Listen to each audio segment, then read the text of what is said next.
Hi, everybody. Hopefully everybody's feeling a little bit better since last week. I'm Luxander, and today I'm joined by Dr. Ben. Ben, what's up? How are you doing? I moved. I'm here in Texas. Fun. Not necessarily the state I wanted to end up in, but we're here along for the ride, I guess. But I'm all kind of moved in. I've got a folding table, folding chair, waiting for my stuff to get here on the moving truck. So sometime soon I'll have my desk back, but you can't really tell from this setup. So Yeah, that's the it's all wonderful thing good. about like the green screen kind of background or just like a flat background is like you could be anywhere. You could be anywhere in the world. Yeah, We don't know. exactly. You have no idea. Yes. Well, welcome everybody. Thanks for joining us. This is the Transatlantic Call-In Show. It's a call-in show. We're trans, and if you want to get in the queue, we still have open lines for anybody who wants to call in today. The number that you can call in at is 1-720-619-2288. Feel free to hit the like button while you are looking at that stuff on your screen there. So, I think we're basically doing this format where we're going to discuss last week's poll and then read out next week's poll, but we're not going to like discuss it until we've taken a couple of calls. So if we're ready, let's look at last Yep. week's poll. So we kind of just wanted to know, did you all vote? And we had a one before the election that was asking, you know, are you planning on voting? Are you planning on, getting more active than just voting? And of course, it's not terribly surprising that in our audience, it was 84% said yes. I'm not sure. I know that sometimes you Europeans get funny about this and you're like, no, I didn't vote in Yeah. your election. So obviously, that 16% could be Europeans, but Europeans you and can always. Canadians. Yeah. Oh God, the Canadians too. Yeah.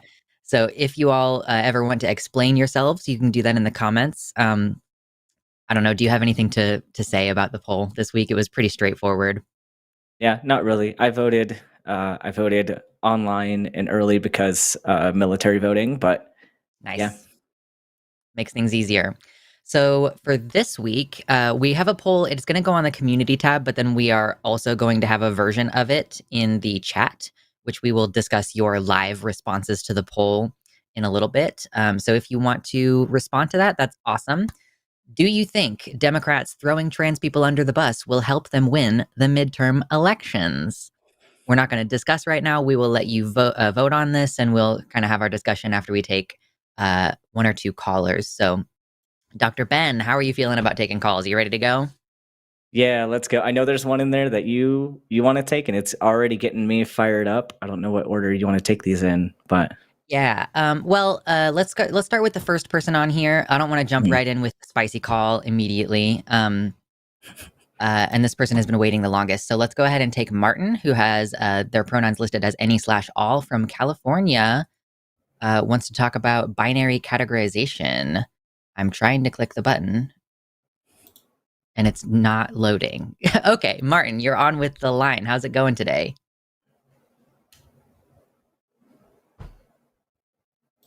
Is Call-In Studio being funny? It was being a little bit weird last week too. I double checked everything before this week. Martin, caller, are you? Can you hear me? Because I can't hear you from the phone. You can hear me, Martin. Okay, he said. Yeah, I think 'cause he said that they can't hear us through the phone. So is Call-In Studio being silly about this again today? I can't tell. Caller, you can hear us or no? Okay, so I can hear them coming through on the thing, but I'm not hearing you guys from my phone. Okay. Give us a second. Yeah, I need a moment. Call-In Studio is being a little bit funny. We had this last week. I don't know if you were here for it, Ben, but people couldn't hear me. Well, it's incredibly delayed because I can only hear you from the streams. Right. Yeah. No worries, Martin. We're working we're on looking it. into it. We'll try to workshop it so that you can hear us properly on the phone call. But yeah, it was like just me not coming through on the phone call last time. So I'm not sure what the deal is. Bear with us a little bit. Sorry, everybody. It happens occasionally. Make sure you get your votes in on that poll while we wait. Yeah, definitely. Yeah, I apologize, Martin. We're going to try to get it figured out. This the delay is already bad enough, I feel, on the phone call. So having it extra delayed Double where you're delay. just yeah, it's just not a fun time. I'm looking at the setup, and there's nothing that appears to be wrong. All the inputs are correct. I'm really not sure what the solution in this case is. Let me pull up my problem-solving document. Let's also return Martin to the queue real I could try quick. just calling back, see if that helps. So we put you back in the queue, Martin. I don't know if you can hear us there. They should be able to hear. Okay, that would also mean they probably can't hear us while they're in the waiting room, which is confusing. What the frick? How dare. I was like, oh, last week was the perfect week for us to have technical difficulties because we were kind of not doing our usual, like, taking calls for people disagreeing with us or whatever.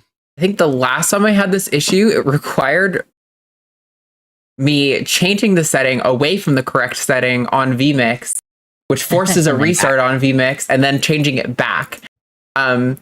So we don't have auto stop on the show, which means that the show isn't going to crash. Surely this is going to affect people being like ready to go and the flow of the show, but this might be what has to happen. So let me check things. So just to let you know, for the hosts, you guys are going to probably experience like it's crashing, and if you just hit refresh, you'll come back, but that's going to happen twice. So let's get that, and I'll just talk to fill the dead air while we're doing that. So yeah, it's just one of those really annoying things about tech that forces us to do this. All right. Oh, I'm stupid. It's because I didn't hit the restream button again on vMix when it rebooted. So this should be a really easy solve. Yay. Which means the audience hasn't heard any of this conversation so far. So maybe we can just pretend. We'll just start over. It's fine. Okay, I'm seeing excellent connection again. Audience, can you hear us? Please confirm that this is working. Okay. We back. Okay. We back. Yeah, okay, go for it. Start the conversation over. Okay, Martin. Sorry to ask you to repeat yourself, but lay it on us about binary categorizations. Okay, so basically something I find people often get stuck on when I talk to them about trans stuff is the idea that there's an underlying reality that is binary 1, 0, on, off. And something I found that helps is to point people to how in computer science and with computers in general, it's not, even in that scenario, it is not as simple as binary 0, 1. That if you look up topics like magnetic force microscopy, you can find the Wikipedia page. There's images of what the magnetic contents of a magnetic hard drive actually look like, and how it's very clearly not just black and white. It's literally a grayscale spectrum of magnetic values.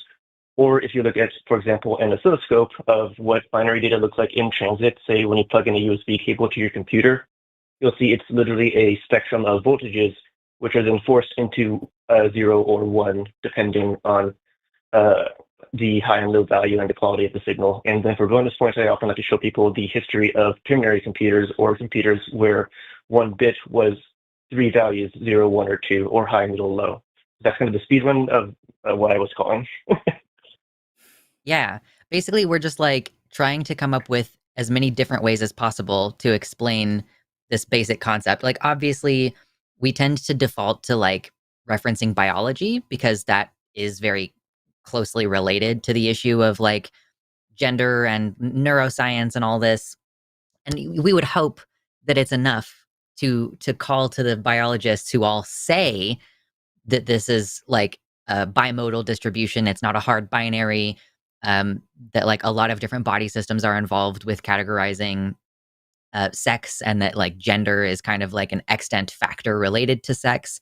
But this is, yeah, like it's cool that in something that you think of as being just so obvious, like, yeah, we all kind of have an idea that computers run on ones and zeros.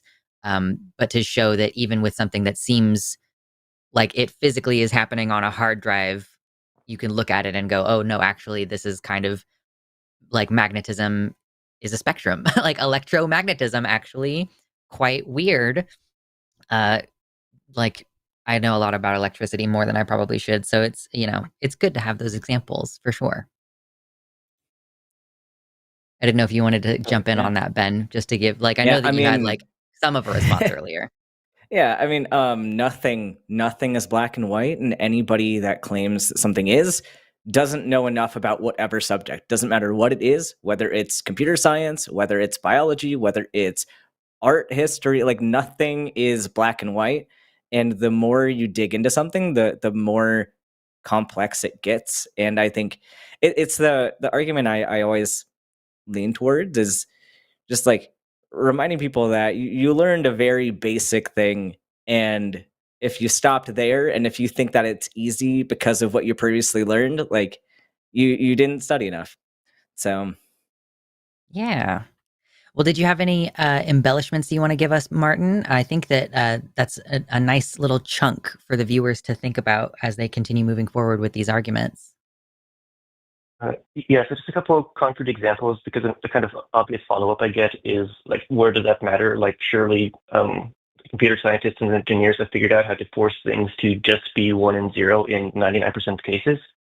And so the two things I mentioned before of magnetic force microscopy and oscilloscopes, those help with just visually showing like, this is literally what the raw values are when you map them onto an image. And another thing that often helps is with security. So for example, there's a real issue of if you just write 0 to a magnetic hard drive, like to every single bit on a magnetic hard drive, one of the reasons this matters is that when you use magnetic force microscopy, you can actually tell the difference between a bit that was previously a 1, then written to a 0, or a bit that was previously a 0 and then had 0 written to it again.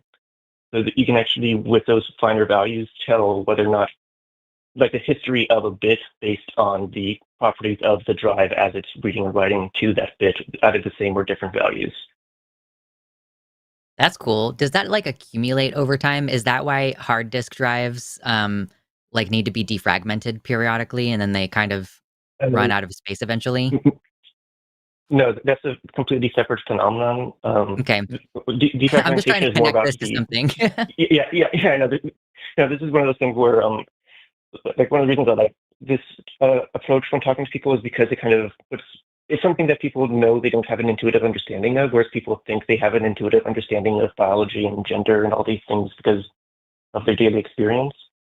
But no, in this case, it's more like trying to fill a cup or it's one of the it's be to like come up with the appropriate analogy on the fly. But generally, it's like if you're writing with a pencil like on a piece of paper, you can generally tell like what part of the paper wasn't written to or what part of the paper was written to but erased. And so even if you erase pencil marks, you can still see the indentation of the pencil in the paper. So even in that case, it's not as simple as, is there pencil marking here or is it not pencil marking here? There's other indicators, and those other indicators can be measured using those kinds of techniques I described. And it's actually very key in a lot of data security, and that's why like for responsible destruction of old hard drives to prevent data getting leaked, especially like in confidential or security scenarios, often it's basically need to like destroy the hard drive and burn it to be completely sure nobody can get the data afterwards, because simply overwriting everything isn't enough. Well, that's definitely good to know as we enter a period of time where data security is probably going to be more and more significant. You can't just overwrite your hard drives, it turns out. well, if you want I the do see data to be an gone. interesting point in like well just I could see a counter argument being made with the fact that I could see somebody taking that example and saying, well, but you knew it used to be a 0 or you knew it used to be a 1. Mhm.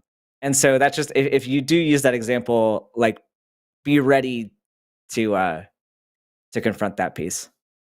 Mhm. Yeah, in that case, I would probably argue like it's not relevant because the point here is the categorization, not the transition itself. Especially because because with magnetic hard drives, I would need to double check exactly what they look like out of the factory.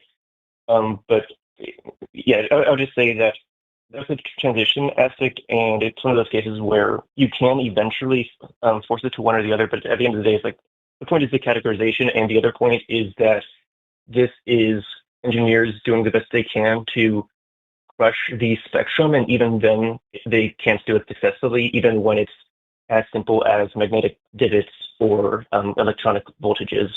And that's for something as simple and less complex than a human. It's just like, even in that scenario, they can't get rid of it. Yeah, that's definitely cool stuff, Martin. I really appreciate that. It's a really interesting example. It's going to give me something to research later because I've never really considered USB oscilloscopy. But yeah, we appreciate your call. Thank you so much, Martin, for your time. And I think we're going to go ahead and move on, but we appreciate you calling in. And thank you for bearing with us through the technical difficulties. Very much Yeah, appreciate no, can I that. just mention one more thing real quick? And it was just because things to look up. Yeah, so just, okay. Sorry, it almost sounded fine. like you skipped out there for a second. But yes, if you want to give a parting word, that's perfect.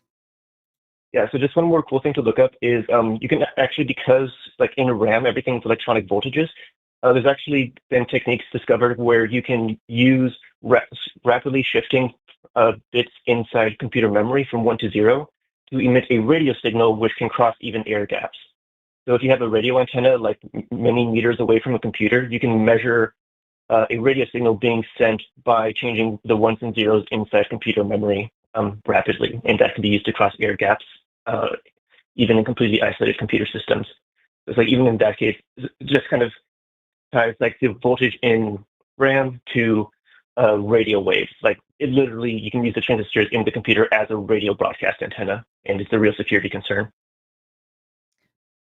Absolutely, yeah, for sure. Well, yeah, thank you again, Martin, for calling in and for giving giving us some food for thought. We appreciate you, and we hope that you have a good rest of I your hope it day. helps someone. Yeah. All right, Thanks for calling in. Thanks. Okay. Well, that was our first call of the day. Thanks everybody for bearing with us through the technical difficulties and the stream hiccups and everything. Bless Arden, our overlord, for figuring out the problem and keeping us moving. Let me see. So we do have some more openings on the queue. If anybody wants to call in, you can check down in the description to find links and the phone number and everything. So it's 720-619-2288 if you want to call in and get on the queue to speak with us today. Let me see. Let's do some quick announcements for next week. So there are many shows on the Line Network. This is kind of like the last, or hold on, we're starting to do stuff on Fridays now, apparently. That's cool. So right now, main thing that we want to shout out is that we're having a fundraiser this weekend for the Secular Student Alliance. Kind of throughout the day on Saturday, we'll have different hosts of the line popping up. I'm going to be on there with Ben for about an hour in the middle of the day. So feel free to come up and join us to support the Secular Student Alliance. There's also going to be a pre-show stream with Jimmy, Forrest, and Matt on Friday. That's tomorrow. And then looking at next week's schedule, we've got the Sunday show, Sunday After Dark, I think. Yeah, the 7 p.m. one. That's going to be Forrest Eve. Forrest and Matt on the show. That's at 2 p.m. on Sunday. Skep Talk Monday, we've got Aron Ra and Adair. We've got Chewed Gum on Tuesday with Eve and Alyssa. The Hang Up, of course, that's your Wednesday. I'm pretty sure that's just Matt's dominating him like show. It's like he just does the main hosting there. Sometimes there's a guest, but it doesn't look like we have one for this week. And then Takis next week, you will be seeing me and Josie doing our, post-election conversation because Josie hasn't been on since then. So look forward to those things next week. Don't forget, if you're here in the chat, to go ahead and hit the like button. Very much appreciate it. You can also subscribe. Check out the Patreon to get some additional little benefits. And don't forget to vote on this week's poll. There's a version of it in the chat for you right now to kind of influence the discussion that we're going to have about the poll after we take maybe after our third caller, we'll go ahead and discuss the poll. Just give you lots of time to answer. So, how are you feeling, Ben? Do you want to go ahead and skip to Matthew, or do we want to take another caller? Let's do it. Okay. Let's so do Matthew, it. Let's do it. All right. Matthew's calling back. Our repeat caller, Matthew Him from Ohio, wants to talk about the Trump presidency and how it will affect us. So hello, Matthew. Welcome back. What's up? Hey, Luxander. Hey, Ben. It's been a while. How are you guys? Doing pretty okay so far today. No major complaints. Fantastic. So I know you saw my question in the queue. Basically, I just want to know personally and specifically, how would a Trump presidency affect either of you? Yeah, I've got a lot of thoughts on this. And the way that it affects me actually affects you, and it affects a lot of people in this country. So it kind of makes me angry a little bit to see this question because I don't know if you're aware, I'm in the military. I'm a physician in the military, and I don't know if you're aware of the situation with how understaffed our military is, especially medically. We don't have a lot of physicians in the military. They've been working very hard over the past like decade to get more physicians to join, and they will incentivize a lot of physicians to join, and there's scholarships to get med students to give time to the military in order to keep them. And we know that if we're heading into situations globally, we need a force. We also need a force for homeland defense. And if you have your soldiers out there and they all die, that's a problem. Like, physicians are a force multiplier. If you want a strong military, you need to have good physicians, like with those units. And so if we I have appreciate. trans people kicked, no, but I don't know if you understand where I'm going with this. If we have physicians getting kicked out of the military because they're trans, which is something that is not an issue related to deployment, um, you're going to lose a lot of your military power, and that's kind of scary. So Okay, Did you want to and I jump in hear and what you're respond to that, saying, and I Matthew? please. what was that, Matt? No, I was sorry. There was just a gap. I was giving Matthew the opportunity to respond to you because I have obviously a different set of concerns. Yeah. Mm. Yeah. So, and that's kind of where I'm going, Ben. And I understand where you're coming from, and I understand but how that affects you personally because you're in the military and you're a trans person and all that. So basic, and I get that, and I'm thinking more too about more of like the lay trans person, the mostly people in the audience that are listening, kind of like you have this idea of surviving the Trump era. And don't get me twisted. I think you made a good point there. I'm just wondering, like, more on the lay side of how does how else, I guess, would you guys be affected personally, um, and specifically? I think it's really important before we move on from that point to point out that the US military is the number one employer of trans people in this country. So we are talking not only about weakening our national defense, but you're also Mhm. talking about a lot of people being out of a job, which is going to have Mm. negative Yeah, well, I effects didn't on know the that. economy. So I mean, I mean, it's difficult to say exactly what's going to pass or like what they're going to push Yeah. through on the executive versus, you know, do they actually have they don't have the Senate majority that they need to push things through in the Senate. Remains to be seen what's going to happen Mhm. in the House. So we can look at what their stated intention is. Their stated intentions are that, well, first of all, they are going to attack abortion rights and birth control access, which is something that affects me as a trans person who can get pregnant. We also have the stated intent to make pornography illegal and punishable by jail time and the association of trans people with pornography. That's on page 5 of the Project 2025 manifesto or whatever you want to call it. So they certainly Mhm. intend to start criminalizing trans people as sexually deviant in a way that harms children. In Arkansas, there was a bill proposed that would make using the bathroom at the same time as a child, if you're trans, the equivalent crime to actually physically sexually harming a child.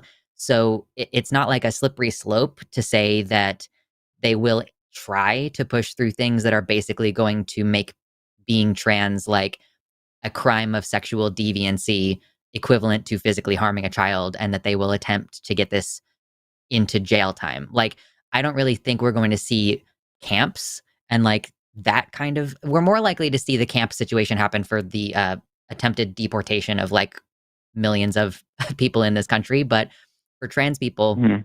the thing that's most likely to happen if if they manage to go down this route is like it becomes a crime and people in red states start being more actively persecuted. So, like, that is just based on their stated intent. We don't know how much they're going to be able to actually push through. There is a likelihood that they will revoke the ability for trans people to select the correct gender on their passport, which creating documentation issues means that it's going to be harder to emigrate out of this country. It presents issues for finding housing and employment if your documentation is, or actually I've seen some trans people applying for passports and have that extremely delayed. Like, they don't get their passport back until it's been 3 months instead of the typical 4 to 6 weeks, which obviously presents issues if you are trying to do anything that requires that documentation. So yeah, I mean, it seems pretty open-ended at this time. Yeah. What are your thoughts, Matthew? Yeah, going back to the military, I think there definitely needs to be a nuanced conversation that probably both sides will probably not be happy at the end of that one. I do see the concern in that, and I'm not necessarily for just like nixing trans people out of the military because they're trans or whatever. So yeah, that could be tough. But these seem, I don't know if it's seem, Matthew. I question your thoughts on how that would be a nuanced conversation from both sides. I don't know if you're aware of. I don't know if you're aware of any of that issue. If we can swing back, so if we can swing back around to it, you maybe. Mentioned it. I want to hear your thoughts. No, you said it. I want to hear where you're going with it. Well, in my thought process is when it comes to just kicking somebody out because they're trans, I would say the thing would be they would have to just do the things that are appropriate to their gender that they were assigned at birth, or the gender that they were born to at birth. I know that's the language of gender assigned at birth. You're not assigned a gender, you're born with not gender, but sex at birth. So the sex that they were at birth, they would have to conform to that, and they can stay in the military if they're willing to do that. I think that would be the conversation. That probably is what is going to happen. No, that probably is what is going to happen. I don't know if you understand how problematic that is. Can you explain why that would be problematic? Well, it's going to end up having people who have undergone transition, they're just by default going to get kicked out, because if you have somebody who has like physical changes such as breast tissue development, changes like that are irreversible, they are not going to be able to be coherent with their sex assigned at birth. It is going to forcibly out them. So you're going to know who's trans and who isn't. And that like basically will end up like causing increases in like violence and sexual assaults in the military, which I don't know if you're aware how bad that is in the military. It's really bad. I can only imagine. So we're increasing the likelihood of that violence, and essentially, even though it's not in name kicking people out, effectively, disproportionately, trans women would end up being kicked out because they wouldn't be able to conform with what their biological sex is based on certain physical changes. It's a messy situation from my point of view, and it seems like it's. I honestly, Matthew, I don't give a shit, and I don't know if you understand how little of a shit I give about your point of view on this issue. Are you in the military? Have you ever served in the military? Yes. Okay. I'm a veteran. What branch? Marine Corps. Marine Corps. Okay. But so you say that you wouldn't be in favor of people just getting kicked out because they're trans, but that effectively, even though it's not specifically what they're saying would happen, that effectively would happen. Yeah, because I know you don't care about my opinion, so I'll move on from that subject unless you want to hear my opinion. Yeah, give me your opinion. You seem like you don't want. How am I wrong on it? No, well, like I said, I think I don't think you're wrong. I think it's just a messy situation from my point of view, and I think moving forward, like I said, neither party will probably be happy. If I was king for a day, like I said, if I was king for a day, neither party would probably be happy. And from the whole canopy of transness, I think it's just let's just back up and let's just go back to male, female, and because without that being there, if this absolutely trans stuff not didn't exist in the first place, Matthew, we wouldn't have that problem. Again, back to, do you know how like in that case, you're just going to have no trans people in the military.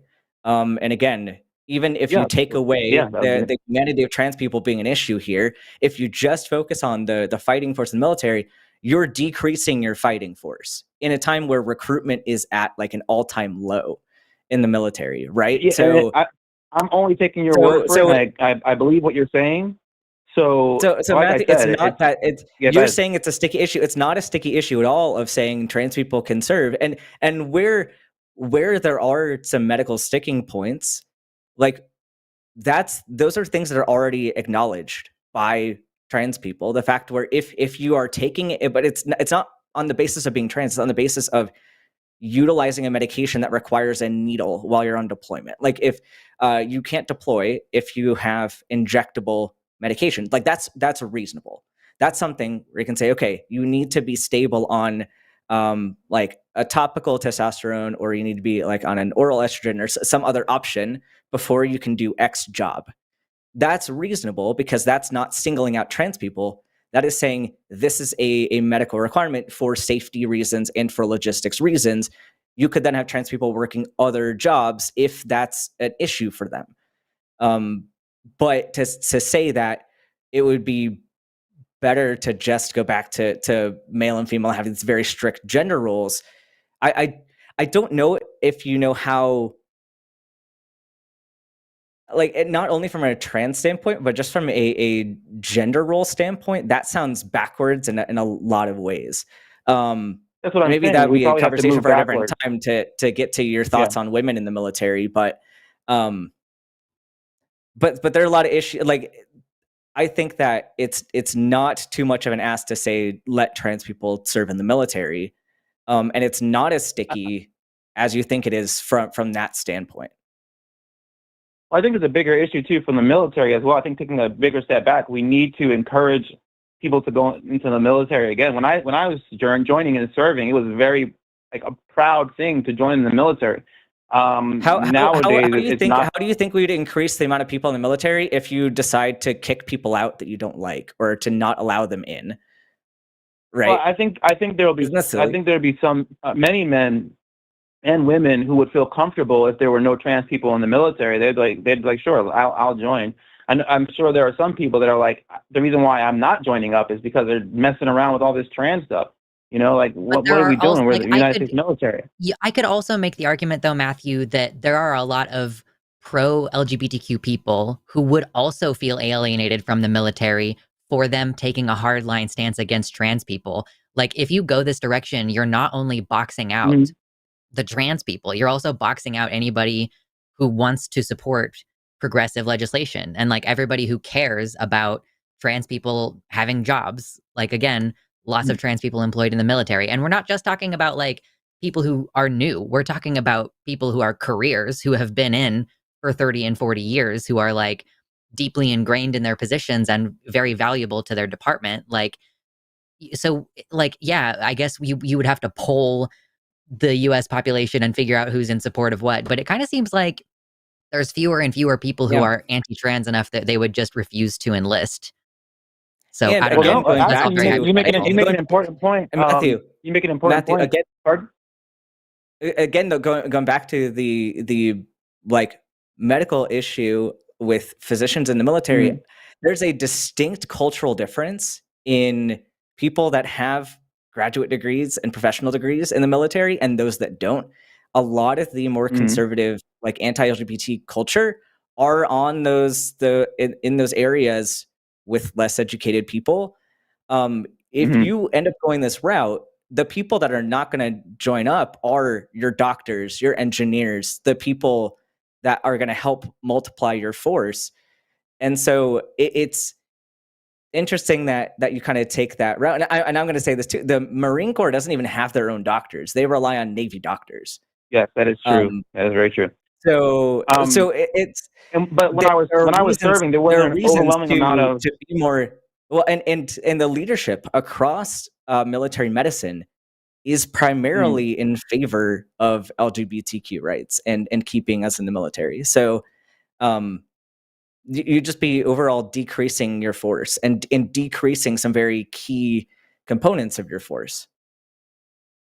Right. So I'm taking a lot of things that you say as facts. I don't have the information in front of me, but when I know when I was in the military, there wasn't an overwhelming amount of trans officers and gay or trans corpsmen.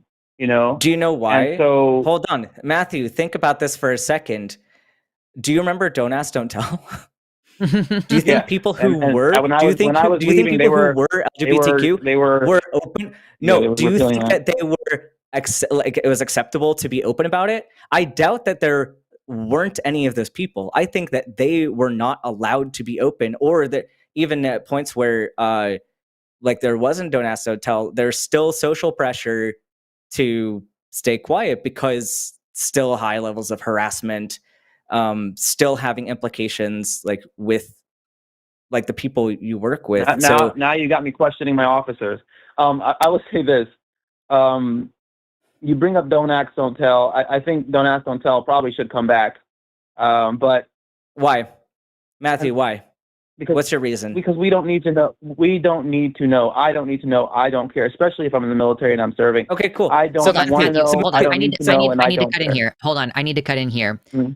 It's not like, okay, so this is the exact same thing that we run into when we're having this conversation about don't say gay in schools or whatever. We're not talking about teachers or service members coming in and talking about their sexual escapades for the weekend. We're talking about people who are married, talking about their spouses, saying, hey, I went on vacation with my husband. My husband and I are about to adopt a kid. Like, that's what Don't Ask, Don't Tell is. It's like you have to not speak at all about any aspect of your private life, which, like, I don't think that that's a reasonable request for anybody, especially if for in the military, if you're like serving for an extended period of time, to just be like, yeah, I can't talk to anyone about I'm writing a letter home to my same-sex partner, but I can't talk to any of my fellow service members about it because I could be dishonorably discharged from the military, lose my job, lose my benefits. Like, it's kind of insane to me that you live in the year of our Lord 2024 and you think that fucking Don't Ask, Don't Tell needs to come back.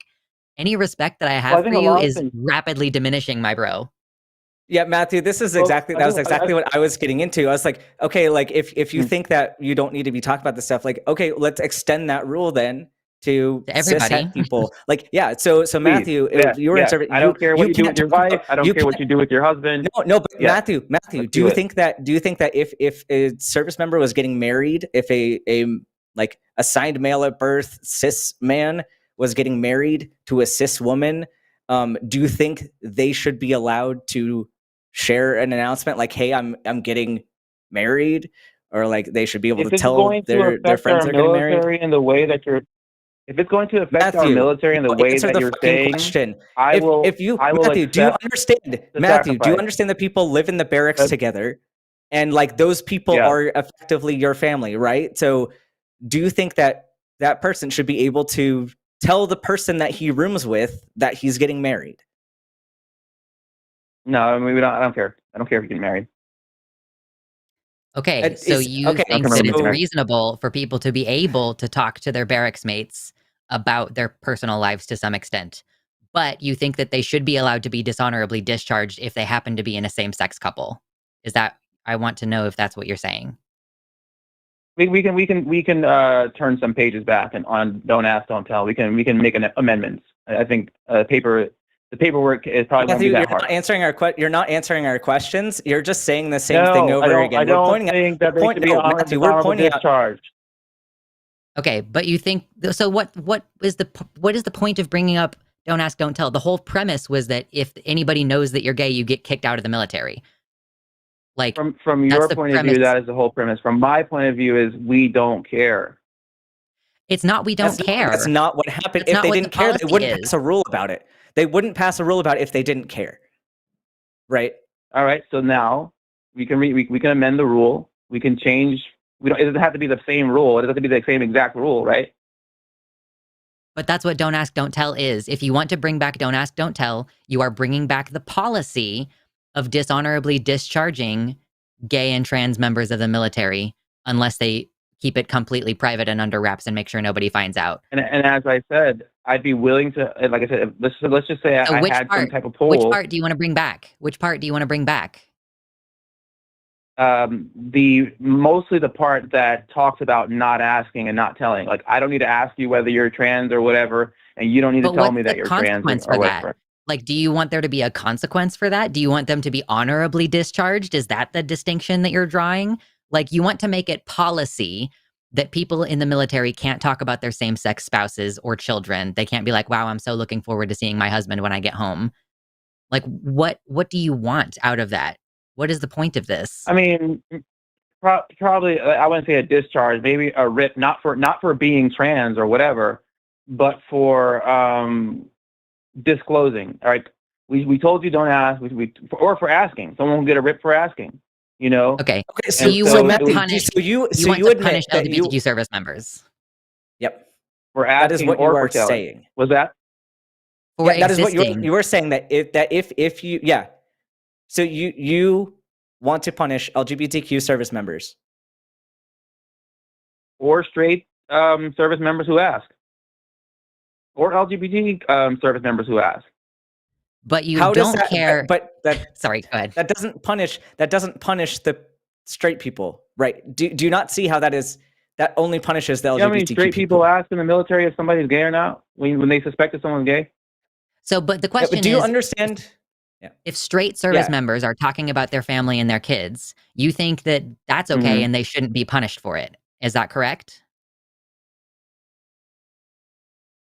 Like I said, I would like you to answer the question directly. You are saying that you want there to be a formal punishment for gay men talking about their husbands, or if a straight person asks a gay person about his husband. But you don't think that there should be a punishment, official write-up or something, for straight service members talking about their spouses? There would have to be. There would have to be. I wouldn't necessarily want that, but like I said, not everyone's going to be happy. There would have to be if we're going to play fair. Then we're going to play fair and keep our military. Why have that rule at all, Matthew? Matthew, I want to ask you a question. Like what is going on in your head that makes you think you need to think about policy in this way? Like, I you genuinely about my opinion. No I asked if you didn't want to hear it. You said you didn't want to hear it. You said you wanted to hear it. Matthew, I'm curious about why LGBTQ people live so rent-free in your head. I'm so confused. They really don't. Because if you wanted to mind your own business, if your whole thing was mind your own business, like, why are you so passionate about putting up so many barriers for people that are different than you? It does not make sense to me. All I'm asking is, how will it affect you? Because I'm hearing it a lot that it will affect you. You guys have a title saying we're in the Trump era, how to survive that. So how will it affect you? We have told you some of the ways in which it will affect us, including being... And we're still in the military. I wanted to touch on some other things. Because basically your response to us saying that we will be kicked out of our jobs in the military is to say, that's reasonable. Like, that's kind of what you're saying, is that it's reasonable for trans people to lose their jobs and be kicked out of the military, even though that would weaken our country's ability to defend itself on numerous levels. So basically, I said it was a difficult conversation. I did not say it was reasonable. I don't think it's reasonable. Yeah, but you're saying that your solution to this problem would be to bring back a version of Don't Ask, Don't Tell, where there is like some formal reprimand for being out in the military as a queer person. So I'm actually going to dial this back a little bit. I know our callers can get... Hold on, no. I'm moving on, Matthew. I'm moving on. This might be the last time we take your calls, because I want to touch back on a discussion that you and I had the last time you called in when I was on the show. You brought up OCD, and you asked me if it was a reasonable thing to expect that every grocery store you walk into provide hand sanitizer and wipes and stuff, because that would be accommodating your mental illness, which you view transness as a mental illness. You remember that conversation, right? So I've actually... Whatever. I have had a conversation with a couple people actually about OCD, and I wanted to just point out really quickly that and you said that you were diagnosed with OCD, so I'm assuming that you should know this, and I find it kind of surprising that you took the view that you did based on the fact that you should know this if you've been treated for OCD. But reinforcing your OCD by capitulating to the compulsion worsens your condition, does it not? True. Yes. Yeah, so that's not the case with trans people. Trans people don't it's not like you affirm our genders and then we have to go seeking someone else to affirm our genders, and it makes us feel worse. when we start to be affirmed, That's we exactly what feel happens. better. When more people affirm your No. gender and someone doesn't, there's a problem. Nope. Okay, so but it doesn't like make our distress continue to escalate when we're being affirmed. You understand the difference? Like, so if I were to say, "Oh my God, I'm so sorry, In the Matthew, long run, it let me will. hand sanitize my hands," that will make you Mhm. worse in an immediate sense. There is no evidence that when you affirm trans people's gender, our distress related to our gender gets worse. I would say, in fact, that if you're being antagonized constantly about your gender, that's when it feels the worst. But when people start accepting you, you start to feel better and you are less distressed. That's the objective measurement that we have taken. That's why treatment, the most effective treatment, is to transition, because it basically eliminates most of that distress if you're operating in your daily life and people just treat you as the gender that you want to be treated as. So I think that you Not at all, fundamentally because don't understand that. Or you're just going to not at all, disagree with because the last 50 now, years of research? well, let me explain. Now we're at a problem. Now we're at a huge problem where people are saying, "Hey, look, we don't accept this idea. We don't accept this," and now there's a fear of being kicked out of the military.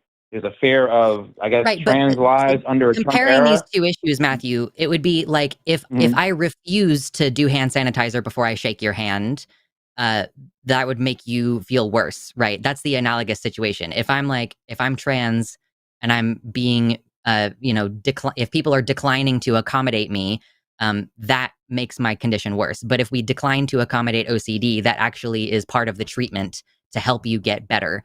So you fundamentally don't understand gender dysphoria. I also want to point out that in the chat, people have asked before why you seem so obsessed with trans people. It's something that commonly comes up, and I'm hitting on this because Ben just brought it up. It seems, Matthew, honestly, as though your This is the OCD trans call-in has show. some. Hold on, you have some kind of obsessive problem with trans people, and calling into us is reinforcing your anxiety. You told me I before think you're that when mistaken. you This is call the in, trans hold call-in on, show. This Matthew, is shut up. You have told me before that every time you call into us, you leave the conversation more reinforced in your beliefs. I believe truly that you calling into our show is an unhealthy reinforcement of some kind of obsessive belief or some kind of obsessive nonsense that you have with trans people. that sounds like an ad I think hominem. that you need to talk to your therapist about why you cannot stop thinking about trans people and figure out where the source of that anxiety is coming from, because us taking your calls is making you a worse person and it is worsening your anxiety on this issue. So thank you very much for calling in. We have appreciated all of your time. I don't think we're going to take your calls again. Appreciate you. Dumb motherfucker has called the Hang Up, Yeah. Chewed Gum, and the Sunday Show Yeah. talking about trans people. He has not exclusively called this show. He's genuinely obsessed. I hope his wife goes through his phone. Probably watching tons of trans porn. So I'm done with him. I know that all of you in the chat are very frustrated with the fact that we keep taking Matthew's calls. We have found him to be good cannon fodder for us to break down those arguments, but I genuinely believe everything I just said. I think that he has an obsessive issue with trans people. He has said that he has OCD. Mhm. I don't think that it's healthy for us to keep taking his calls. I don't think it's healthy for him to continue calling in here. If he wants to call one of the other shows, whatever, but I'm not interested in speaking to him anymore. I think we're all kind of over it. So thank you, Agreed. everybody, for your patience on Agreed. that. Oh my God. Real quick, before we move on to our next caller, let's take a breather, okay? Please don't forget to hit the like button. Also remember that we read out your super chats of $5 or more at the end, and we are bringing back the game that we play. We decided to put it on hold last week, but this week we're doing punishments. So if you vote with your $5 super chat, I allow or have Ooh, Lux, we're having some breakup from you. We're not able to hear you. I Oh, can no. see the screen is Okay. doing its thing. Okay. You're back now. Okay, I'm back. So don't forget, $5 super chats. You can support the show, support us as creators, and you can vote with that hashtag Team Lux or hashtag Team Ben. And whichever one gets the fewest votes, we will do a little punishment at the end. And I think after we discuss the poll for this week, Arden is going to put up a second poll to let you vote on what the punishment is this week. So let me make sure I'm not missing anything. Yeah, just make sure that you all are hitting the like button. We appreciate that. So I am ready to move on to our next caller. Do you feel like you're ready to move on, Ben? Yeah, no, well, let's do it. I know I had this expression because I'd see another spicy one call in. I'm like, oh, it's gonna Yeah. be a day. It's gonna be a We'll day get today, another Lux. spicy one. Yeah. Oh man, I just want everybody in the chat to know that I've been holding on to that rant at Matthew for like a month. I've been like ready to go for his throat on that. So anyway, we're ready to move on to our next caller. Thank you, Anders. We're going to bring on Anders, him from Sweden, wants to talk about what we do as allies now that Trump has won. Anders, you are alive on the line. How's it going?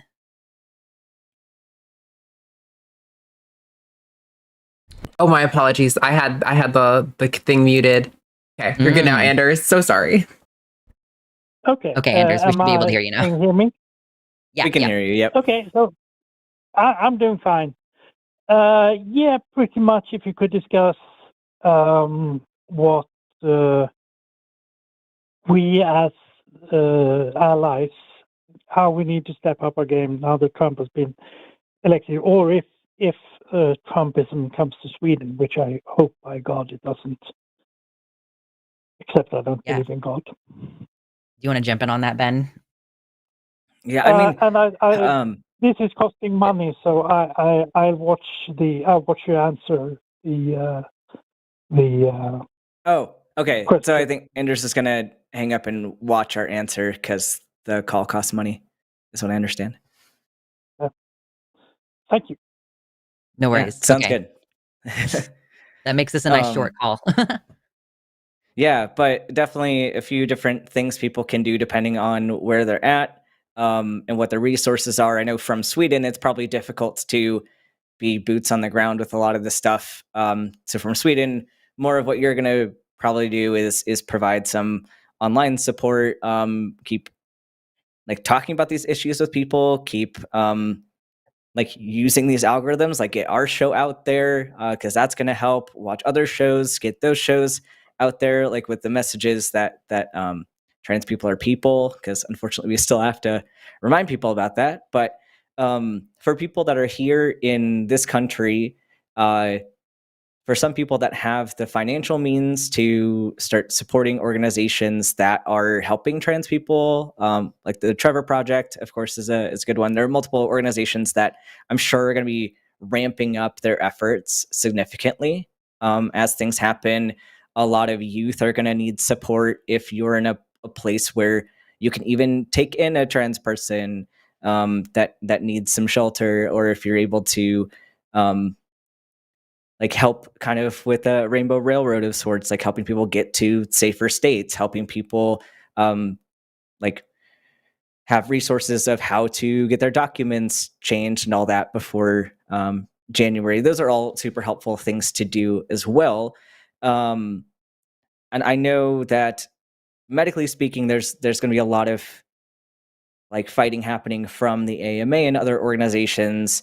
And there are some, I'm sure there are going to be more resources for different places people can get access to medications if they don't have other options. So I think if people find resources coming their way, like make a list of things, be ready to share them certain places, help each other out in those ways. Yeah, I would say, obviously internationally it's hard to help. Donate money to people's GoFundMe's, contribute resources toward Rainbow Railroad, or there's also a smaller one that works within the US. It's called Rainbow Passage. I know that like it's not just financial help that they need. Sometimes they need like help with people who do web design or graphic design or whatever. As someone who is outside the US, you could potentially sponsor someone's emigration. Like, I don't know, I understand that is how it works in a lot of places. In Canada, at least, you can kind of be sponsored. Like if somebody already lives there and they want to help you move over there. But also another thing to keep in mind is that in Sweden, things are kind of on track to go not great places. Like they still have, for a very long time, Sweden still had the requirement that you had to sterilize yourself in order to update your documentation. So keeping on track with what's going on within Sweden, because there are trans Swedes who are like, yo, They're going to start trying to do CAS report stuff here.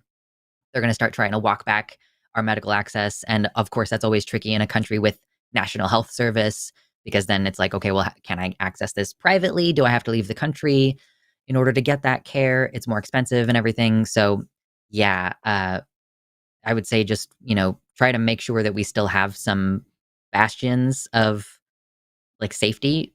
There's no reason for someone to go to Sweden if it turns out that they will also have to wait on a 6-year list to get access to this medical care that they were able to get by informed consent in the United States. So I think that's basically it. You think that's pretty much it, Ben?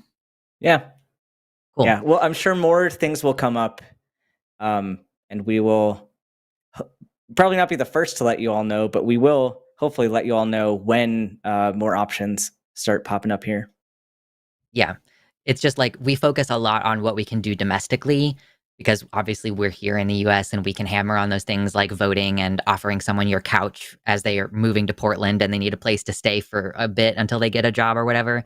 You can offer that in other countries, but yeah, it's just obviously a little bit easier to provide that kind of direct mutual aid and support if you're already in the country. So yeah, lots of different options. So since we have just gotten done with our third caller of the day, I want to revisit the poll that we put up in the chat earlier. Don't forget, the question here is, do you think Democrats throwing trans people under the bus will help them win the midterm elections? So the reason why this is our question for this week is that everybody is scrambling to try to explain what went wrong. Why did Kamala lose? And why did she lose so badly? Like, why did she lose the popular vote as well as the Electoral College? And some Democrats, whose names I cannot recall right this moment, are saying basically, we need to distance ourselves from the trans issue. I don't want to discriminate against anybody, but I don't want boys to play in girls' sports. So yeah, I don't know. What are your thoughts, Ben? Yeah, I hate this whole situation. I hate that this is like, as we've been talking about us being the political football, like here we are again being the political football, and now negatively by both sides. And like, we just want to be left alone.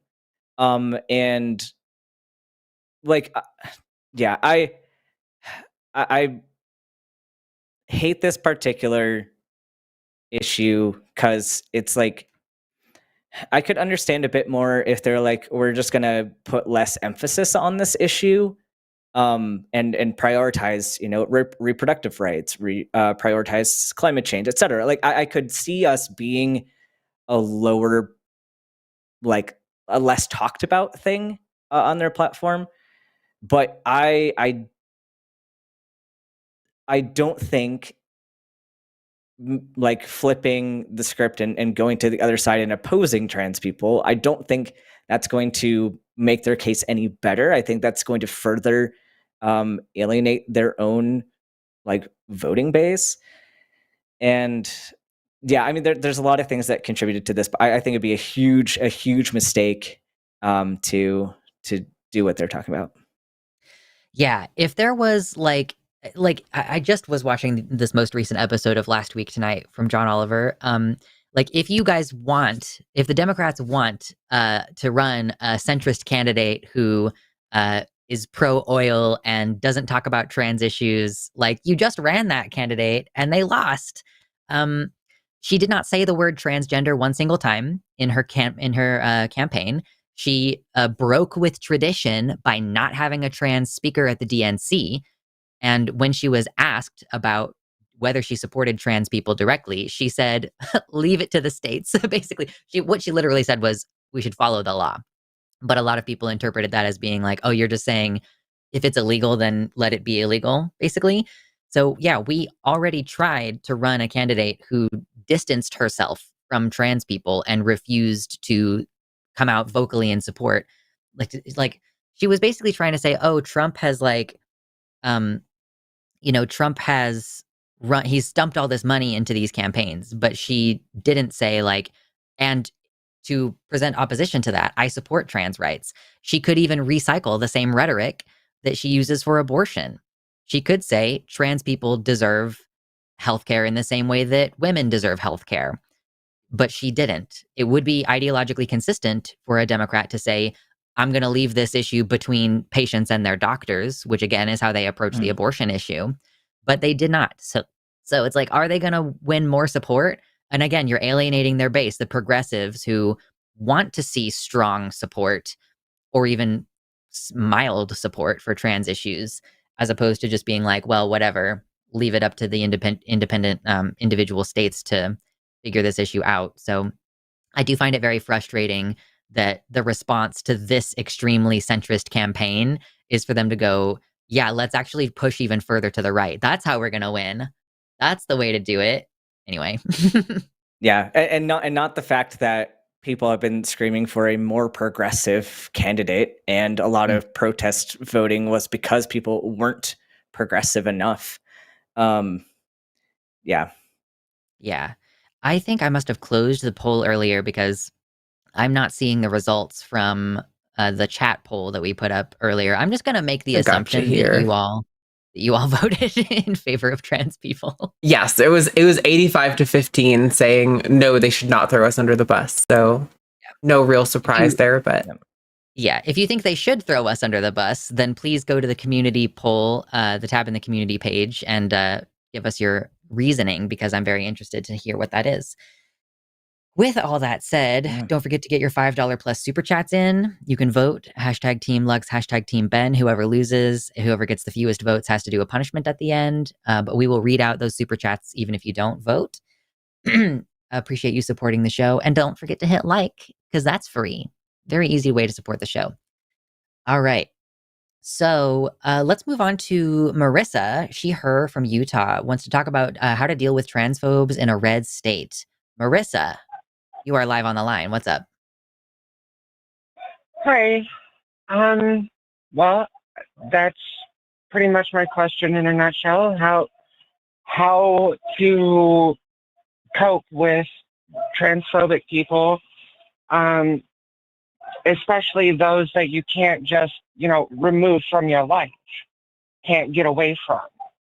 For example, my ex is also the biological mother of two of my children.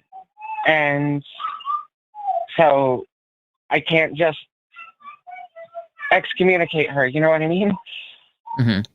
So what would be your advice on dealing with people that, like her, who refuse to acknowledge or respect any pronouns, won't even use, will continue to use my dead name rather than respecting my boundaries and respecting my pronouns? Yeah, I think and that especially with the fact that, I'm sorry. No, if you want to add on to the end there, you can go ahead, Marissa. Yeah, just especially with the fact that now we're moving into a very, for lack of a better term, bigoted era with Trump taking office here soon. Yeah. So I am a child of divorce. And I think that honestly, when it comes to dealing with an ex who won't respect your pronouns, it's kind of the same as basically any situation where your ex is being crappy and disrespectful. I would say just try to keep contact to the minimum and try to keep things very businesslike. Like, we have to raise these children together. Trying to set a good example for the kids as well by being like, just because your other mom is being antagonistic doesn't mean that I'm going to respond in kind to that.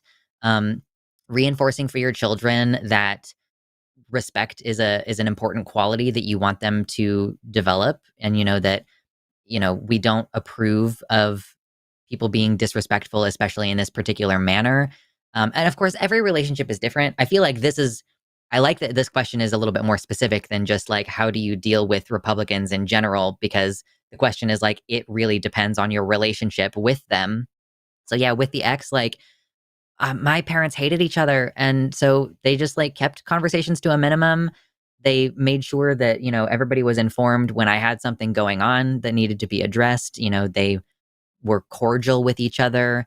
Even if your ex is being disrespectful, that doesn't mean that you need to think about her beyond that one moment and just like model for your children that like you can respond to disrespect by being oh, I can't think of the right word for this, but basically just like maintaining your composure and just being like her issues are Kind of not a my killing with issues. kindness type of thing.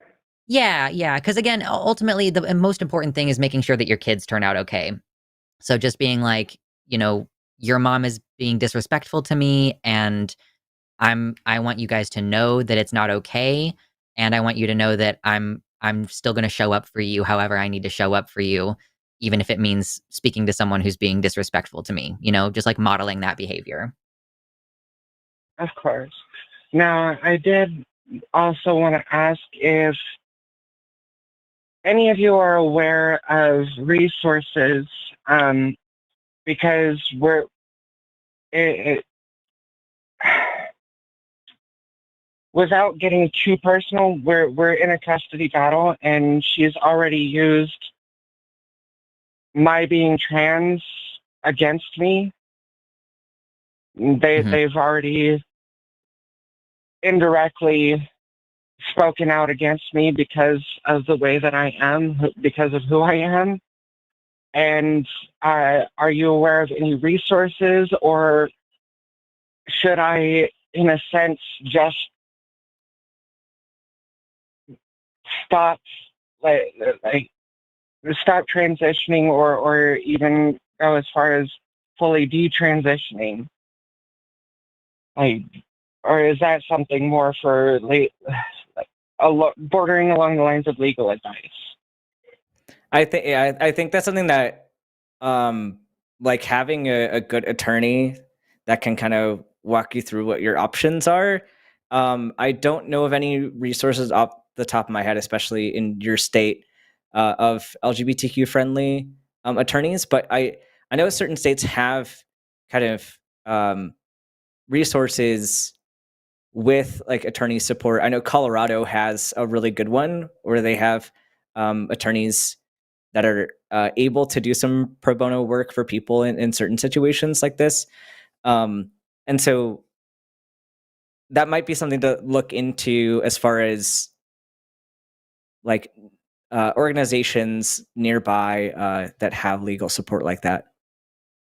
Yeah, the Transgender Law Center might be a good starting point, to see if they can get you in contact with anybody who can help with that. Like, obviously, we don't want to have to say, like, you should detransition, right? I don't know what advice to give to somebody in a red state where it's like, yeah, I could see first of all, you know, given that, you know, your wife is or your ex-wife is a cis female, the situation is already skewed in her favor. Like literally my mom was physically abusive and still the court system prioritized putting me with her because of this belief that like cis women are inherently better parents.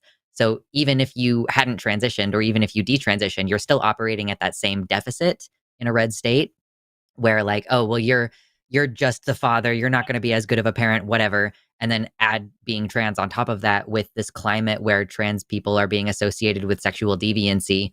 Um, yeah, I think that is obviously like I want to validate that is a reasonable concern for you to have, especially if it has already come up, like questioning whether my mom also tried to do something like mess with my dad and try to get custody of me when I already lived with my dad because like basically she was using the fact that he was letting me explore my gender as a means by which to try to prove that he was a bad parent. So you are not alone in this being an issue in the courts for custody issues in particular. So yeah, I would say see if you can get in touch with somebody through the Transgender Law Center if they could potentially hook you up with some local resources and help you figure out how to proceed. That is a monumentally difficult situation, and I am very sorry that you're going through that situation right now.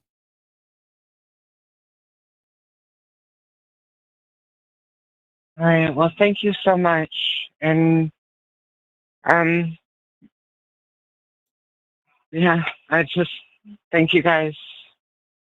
Yeah, I'm sorry that we can't give you more, Marissa. No, you're the whole the line show, everything from the Sunday show all the way through because I wanna show that all of you have been such a tremendous help in helping me find myself, helping me find logic and reason. So thank you guys. Yeah, absolutely. We appreciate you calling in, Marissa. And again, it's just transgenderlawcenter.org. Just it's very easy to find that website and get in and hopefully contact somebody to help you out for sure. So I guess feel free to call back if things develop. Like update us for sure. And we wish you all the luck in the world with that situation. Absolutely. Either way, within the next few weeks, I will definitely be giving you all the updates. So thank you, thank you, thank you. For sure. All right. Thank you, Marissa, for calling in. We will speak together again soon. And I hope you have a good rest of your day at the very minimum. You all the same. Thank you. Bye-bye. Bye-bye. Oh man, that was like our entire week last week was like parents being concerned that their kids are going to be taken away and stuff. If you're actively in the middle of custody issues in a red state, obviously like that's pretty challenging. I don't envy. Yeah, those are heavy calls for sure, and it's something that like I don't understand because I've never been in that situation, but it's something that people have very, very reasonable fear over, and it's something that I don't know the best way to handle that particular thing right now, because it is something that I'm worried about. Yeah, and you can't just say, "Well, move to another state." Like you're literally in the middle of custody arrangements. That is, it doesn't work that way. You can't just be like, "Well, I'm going to move to California and take my kids with me." Like, no, that's you just gotta figure out a way to move through that. So yeah, that's a very tricky situation, and this is what we're looking like in Matthew. This is what we're dealing with. People being genuinely concerned that they're going to lose custody of their children. Anyway, all right. So I'm not going to harp on Matthew too much. I'm going to remember him fondly, but I'm glad that I don't have to talk to him anymore. I don't know if fondly is the word I would use for how I remember him. Yeah, he will live infamously in my memory banks. Yeah. Oh my gosh. All right. Don't forget to get your votes in, everybody. Hashtag Team Lux, hashtag Team Ben. The loser has to do a punishment at the end. Do we know what the options are, Arden, for the what are the punishment things we're gonna do? I got some new ones today, and I'm gonna put that. I'll make a poll right now. Your options are gonna be breakfast foods should only be eaten at dinner time. Okay. Always read the last chapter of a book first, and all desserts need hot sauce. Okay. Yeah, so the premise, if you guys are not familiar, is that we have to defend a silly position. So you get to vote on what the position is that we have to stand by. We basically give a 2-minute counter to whoever loses the vote, and they have to spend 2 solid minutes defending that position. It's all very silly, superficial stuff, nothing too serious. So those are the 3 options that Arden just read out, and the poll should be popping up momentarily, and you can go ahead and get those votes in before we get to the super chat portion of the show. Don't forget, $5 super chats. We'll read them. Okay. Oh, let me look at who we have left here. Okay. Do we want to bump Gabriel up, or do we want to take one more and then take Gabriel? Maybe one more. One more? Yeah, one more before him. Okay, so let's go ahead and take Javier from him, who's calling from Mexico. Wants to ask, what does it mean to be trans, curious, and wants to learn? Javier, welcome to the line. How's it going? Hey guys, how are you doing? Doing pretty okay. I'm calming down somewhat from the Matthew call. Before we get angsty again. Yeah, for sure.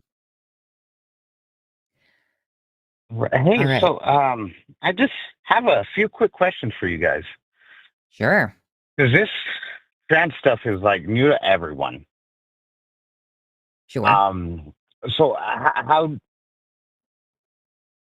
I'm also an atheist, and like if a person tells me, "Hey, you have to respect me and believe in my God and say Jesus' name," I'm gonna say no. Mm-hmm. And I found that I don't know why, but trans people just want me to follow along with them, but I just can't Javier, be myself. there's a difference here though, because being trans isn't a religion. We're not asking you to believe in something imaginary. We are we're part of a kind of complex societal situation where for a long time your identity was associated with your body and your organs, because society has a way of classifying people in hierarchies and giving you jobs and roles based on that hierarchy. And so when people thought that these were things that were connected, that men were big, strong fighters and women weren't, and women had to stay home and cook and take care of children, they had an often religious belief that it was God's will that they were created with their body to do that specific job. And so a big thing. And over time, society developed that, like, the way of interacting with people based on those biological features. And we know those as gender roles, but we also know it as the big concept of gender, including masculinity, femininity, etc. All of that it's real. It's not imaginary. But when we say social construct, that's kind of what we refer to, is this hierarchical structure of how our bodies have been kind of assigned to a particular role and a particular, like, place in society. And we've learned that, humans don't all fit those rules very neatly. And many of us have said, my body and the way that I fit into the society don't fit together. And the problem is, though, we have a society that continues to work in that way that is very outdated. And so in order to kind of reconcile those pieces, that mismatch, you end up having a group of people that will identify as trans because they are living as a gender in this mess of societal hierarchy, etc., in a body that is supposed to align with that. Does that kind of make sense? No. Not at all? To be honest, no. What doesn't make sense? I know I kind of went down a sociological rabbit hole. Mm-hmm. Okay. Well, let's simplify this. Yep. Ben, I am assuming you are a transgender man, meaning that you are born a woman or a female. I mean, I was born a baby, but yeah. A female, right? And it wasn't assigned. It was like the doctor didn't just make it up out of somewhere. No, it was absolutely assigned. Yeah. I don't know my DNA. I don't know the exact hormone balance I have. There's a lot of things about my body I don't know. All I know is that I was born with certain genitalia that they said, yep, that's a girl. That's all I know. Yes, that's how we classify animals too. Yeah, and do you know that it's not always correct, though? That doesn't always line up, even physically. Yeah, no. I mean, I understand that, like, there's, because I've seen cases where, like, I guess they had a micro penis and then confused it with a vajayjay. You know what I'm saying? Like, I've seen those oddities. Yes. Yeah. So there are people that don't fit. But here's the problem, though, Javier. Here's the problem, though. Like I said, there are different societal roles that people have been told they're supposed to do because of their genitals. Like, this is what situation you're in. You're born, and they say you have these body parts. That's a girl.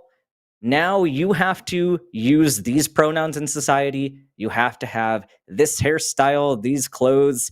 You have to have this type of name. All of those things, they connect to your body parts that you had absolutely no control over and don't really even necessarily relate to any of those traits, right? Like, it's just odd that we feel that your body still has to dictate the type of person you are, right? But it does.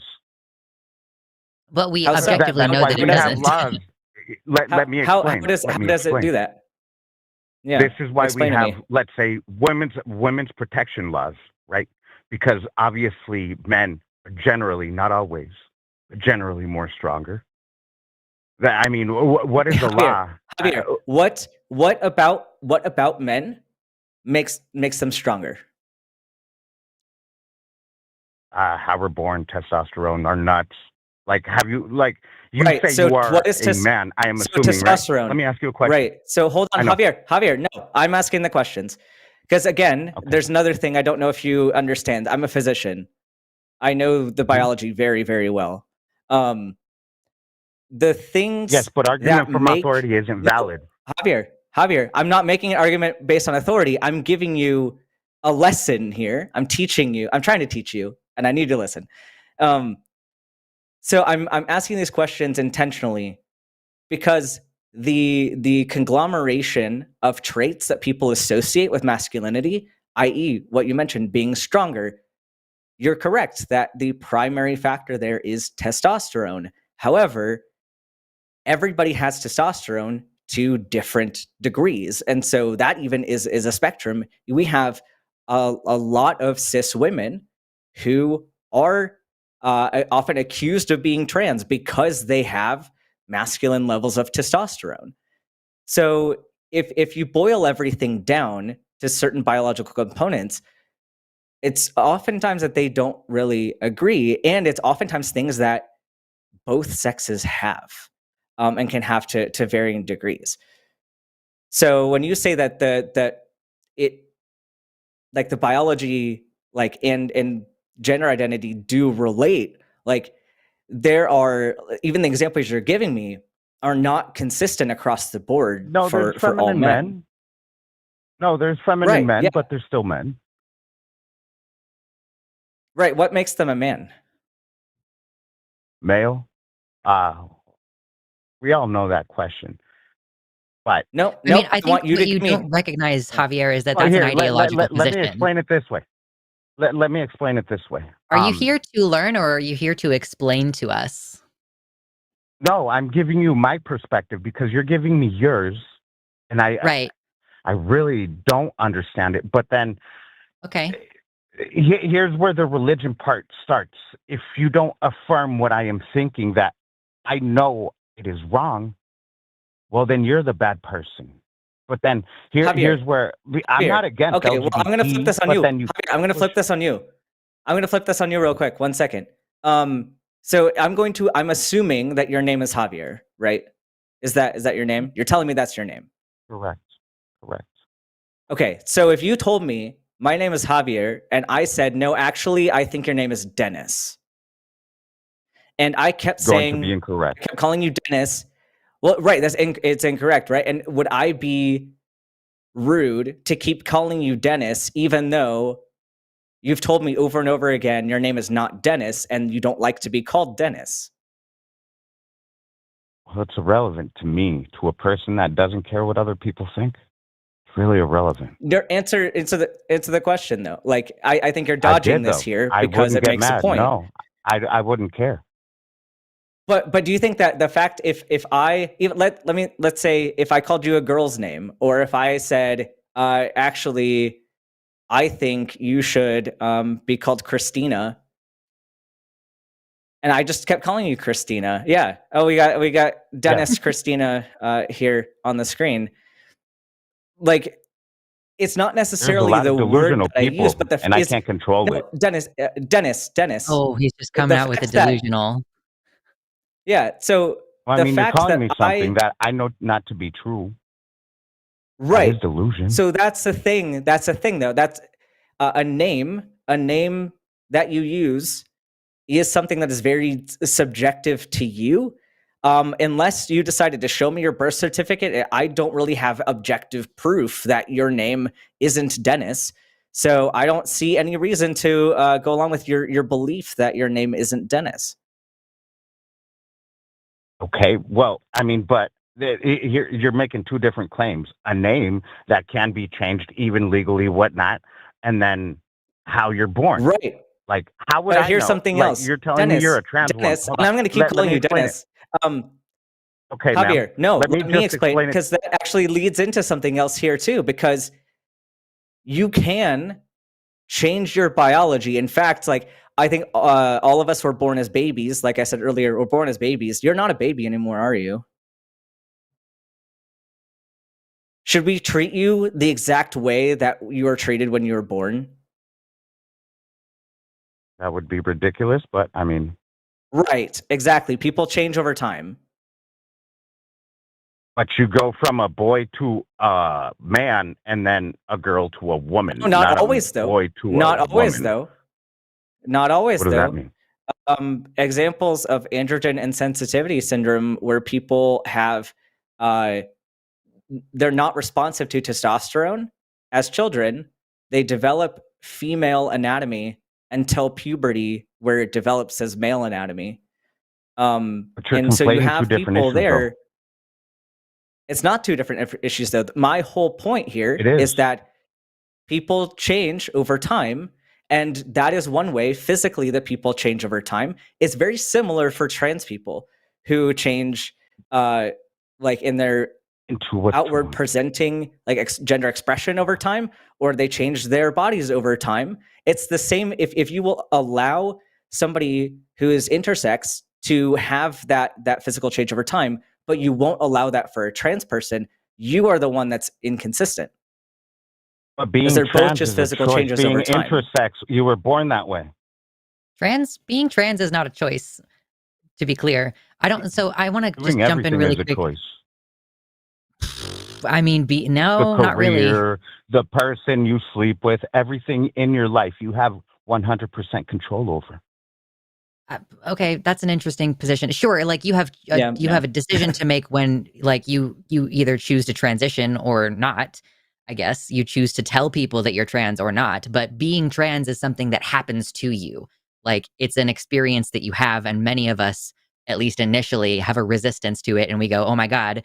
But maybe I can actually just be a feminine man and I'll just be able to do that and I'll be okay. And then the feelings continue to exist because that's an experience that is just like, it's a thing that's happening to us, in the same way that if you grow up gay, like, that's not something that you have control over. Of course, you have control over whether you date men or women, but like, the thing that is happening internally, you don't have a choice about that. You can just choose how to proceed going forward. So this is something that I think folks don't understand about being trans, is that, like, most people would not choose to go through this unless they felt compelled in some way. And a lot of the time we describe that compulsion as gender dysphoria.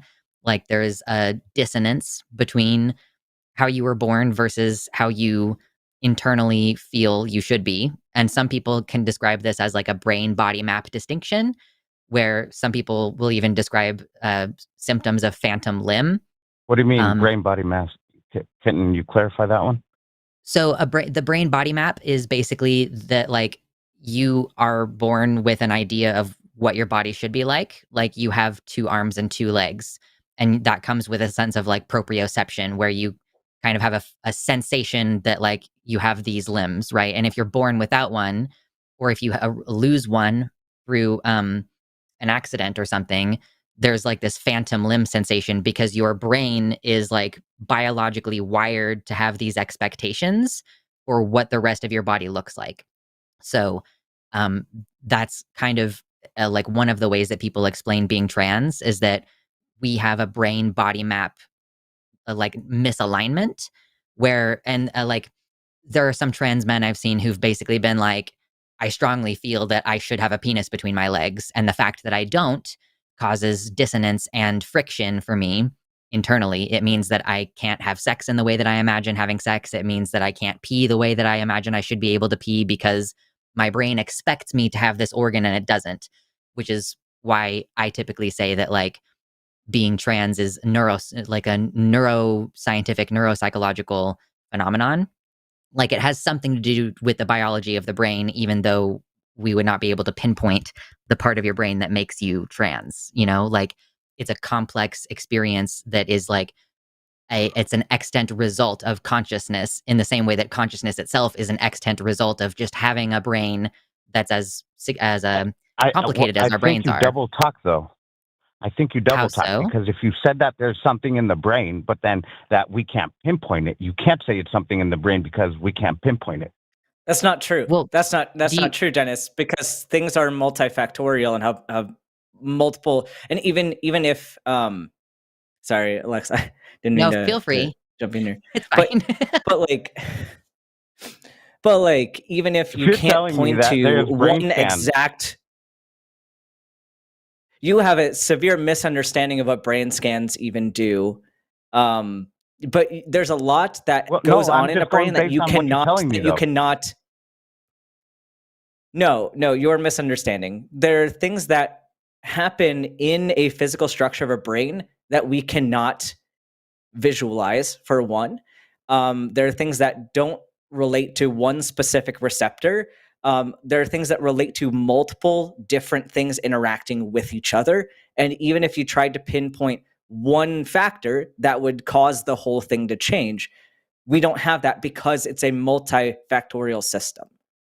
Because if one thing, plus another thing plus another thing, in the brain could lead to a different result. Be a social construct at the same time, because you're saying it's biological, that it's something in the brain, or it's a social construct. It can't be both. It's both.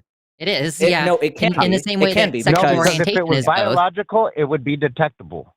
If it's social, and what you're give me a second, Javier, we're not saying to it's not explain this. When it comes to social traits, like, okay, so basically we start from like a thing that is happening in biology. Let's just take sexual orientation as an example. So sexual orientation is something that people don't seem to have control over. It's something that's happening in the brain. And then we create these like social constructs around it. You know, in like ancient Rome, men would have sex with men, but they did not have a construct called homosexuality. They did not call them gay. In fact, I think that their social dynamic was basically, are you a top or a bottom? And being a bottom was like the undesirable trait because you're, I guess, associated with women in that instance. But so for like basically these feelings exist independent of the social construct. And then we build a social construct around it as a way of categorizing and explaining that behavior. And because that's what humans do, we tend to categorize things and associate similar traits with one another. So like, I don't know what your sexual orientation is or what your favorite ice cream flavor is. I don't think that you would expect to see one particular part of your brain that says, I'm attracted to men or women. And you can't find one part of the brain that says, I prefer vanilla over chocolate. You also cannot find one part of the brain, because this is all happening in the prefrontal cortex. Like, it's kind of happening all across the electrons happening in the front of your brain here. And we are not capable of pinpointing like, oh, you like trucks, that's right here. Or you like makeup, and that's over here on the other side. So yes, something can exist in the brain. What is liking trucks? I'm a male. Let's say I like makeup. That wouldn't make me a woman. Sure. That's not the conversation that we're having. Yeah. Sorry, this happens a lot where we end up jumping around with callers, but I want to try to keep things on track here. We are talking about a phenomenon in the brain that influences human behavior, just like being attracted to men or women is a feeling that you have in your brain and that sends out tingles to your genitals, and then you behave by either acting on those impulses or not, right? We don't have control over it, and we've built these ideas of bisexual and heterosexual and homosexual. Does that kind of make sense? No. Okay, I don't really understand where you're not understanding that very basic premise. You can, I'll give you an example. Like when I was little, do you guys remember Thundercats? I used to have a crush on Lionel. You guys remember who that is? And then when I got older, it was like, well, it was more that I wanted to be like him. But then I realized like those feelings as a kid, when I was confused and everything, were incorrect feelings. So it is up to us to mature and teach ourselves what our purpose in life is, give us a purpose in life, and go from there. What is the point of that? But it has nothing to do. So like, Dennis, I could have. So you changed. You changed gay. over time. You thought one thing about yourself previously. You found out that that wasn't the case, and you think differently about yourself now. That does not prove your point at all. That actually is more in our favor of that you could believe something about yourself earlier, and then that can change over time because you're a dynamic human being. Kids have a big imagination. Right, yeah. Yes, yes, yes. No, it's not imagination. When grown-ups need to come in. It's not. I'm very confused where you're going with this. I know you are. I'm really confused. Fuck you, Dennis. Waste of time, motherfucker. You're. I'm sorry. I'm just. Y'all are so irritating. So I'm a little bit confused as to what the premise of our conversation is, Javier, because you called in asking what does it mean to be trans. You stated that you're curious and wanting to learn, or at least that's what you told our call screener. No, I didn't state that. No, she asked me, and I was like, well, I want to understand from your words, because here's one thing. That you feel one way, my problem. And that here's my problem is that you're here asking us questions as though you're trying to understand our position, and then you're arguing against our position instead of being like, okay, well, here's how I process what you just said. Basically, every example that we've given you in an attempt to help you understand, you've just said, no, that doesn't make sense. And then you've gone off on a separate example that has nothing to do with what I just said or what Ben just said. So this conversation feels very confrontational. And I don't know if you intended to come across that way. It's kind of like a mechanic. No, let me clarify it just so you understand. It's kind of like a mechanic, like a professional mechanic in my diesel engine, and that make it run faster, even though I know for a fact that it's harmful for my car. So you think you know better than everybody else is what I'm getting. That's what I'm hearing from you. Better than who? Every medical organization in the United States. Yeah. Well, let me give you another example. How do I that if me and you, Ben, have sex, there's a possibility of us having kids, even though you're a man? What the fuck? Absolutely, I will not entertain that question. Do not make any comments like that again, please. I'm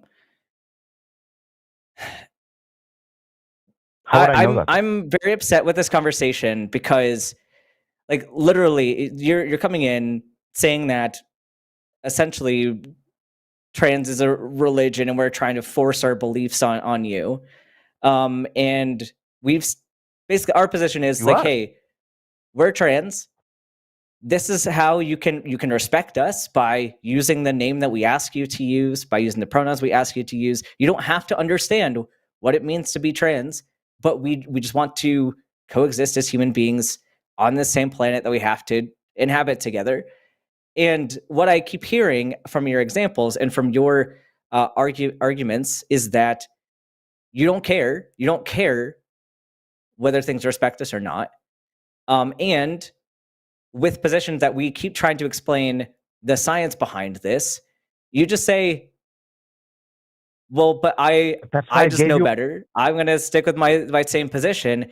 When we have mountains and mountains of data, we have multiple medical organizations that are all in agreement, which they don't ever agree on things. This is one of the few things that you have multiple specialty boards of medicine agreeing on.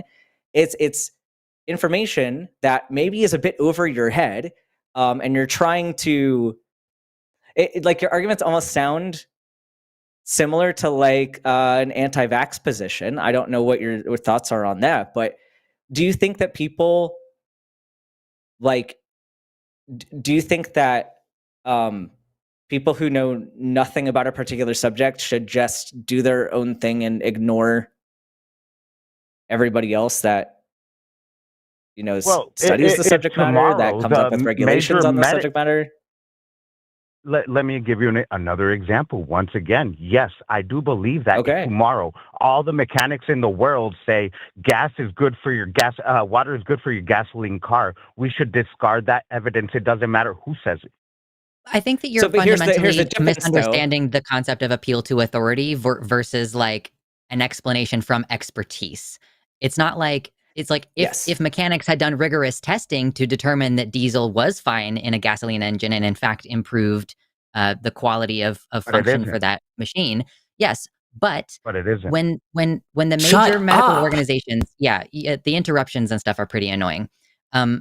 We are saying not that all major medical organizations have decided to rally around an ideological position. It's that we have done rigorous testing. We have spent decades, longer than either you or I have been alive, studying this issue, and we have concluded that being trans is a legitimate psychological experience similar to sexual orientation. And sexual orientation, as you may know, used to be in the DSM as a diagnosis of aberrant behavior, and we've removed it. And we're kind of working that same way toward being trans because it seems through the very rigorous study we've done that this is just a way that brains work sometimes. And we have this like social construct that is emergent.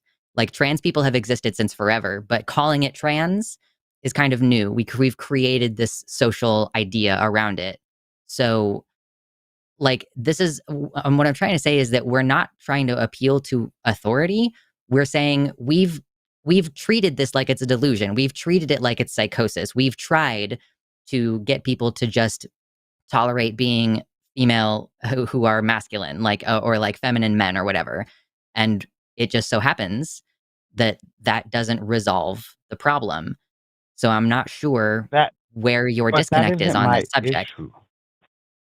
Like in respecting someone, I understand it. I understand. Like I don't go around the world like disrespecting people because that's not the way it works.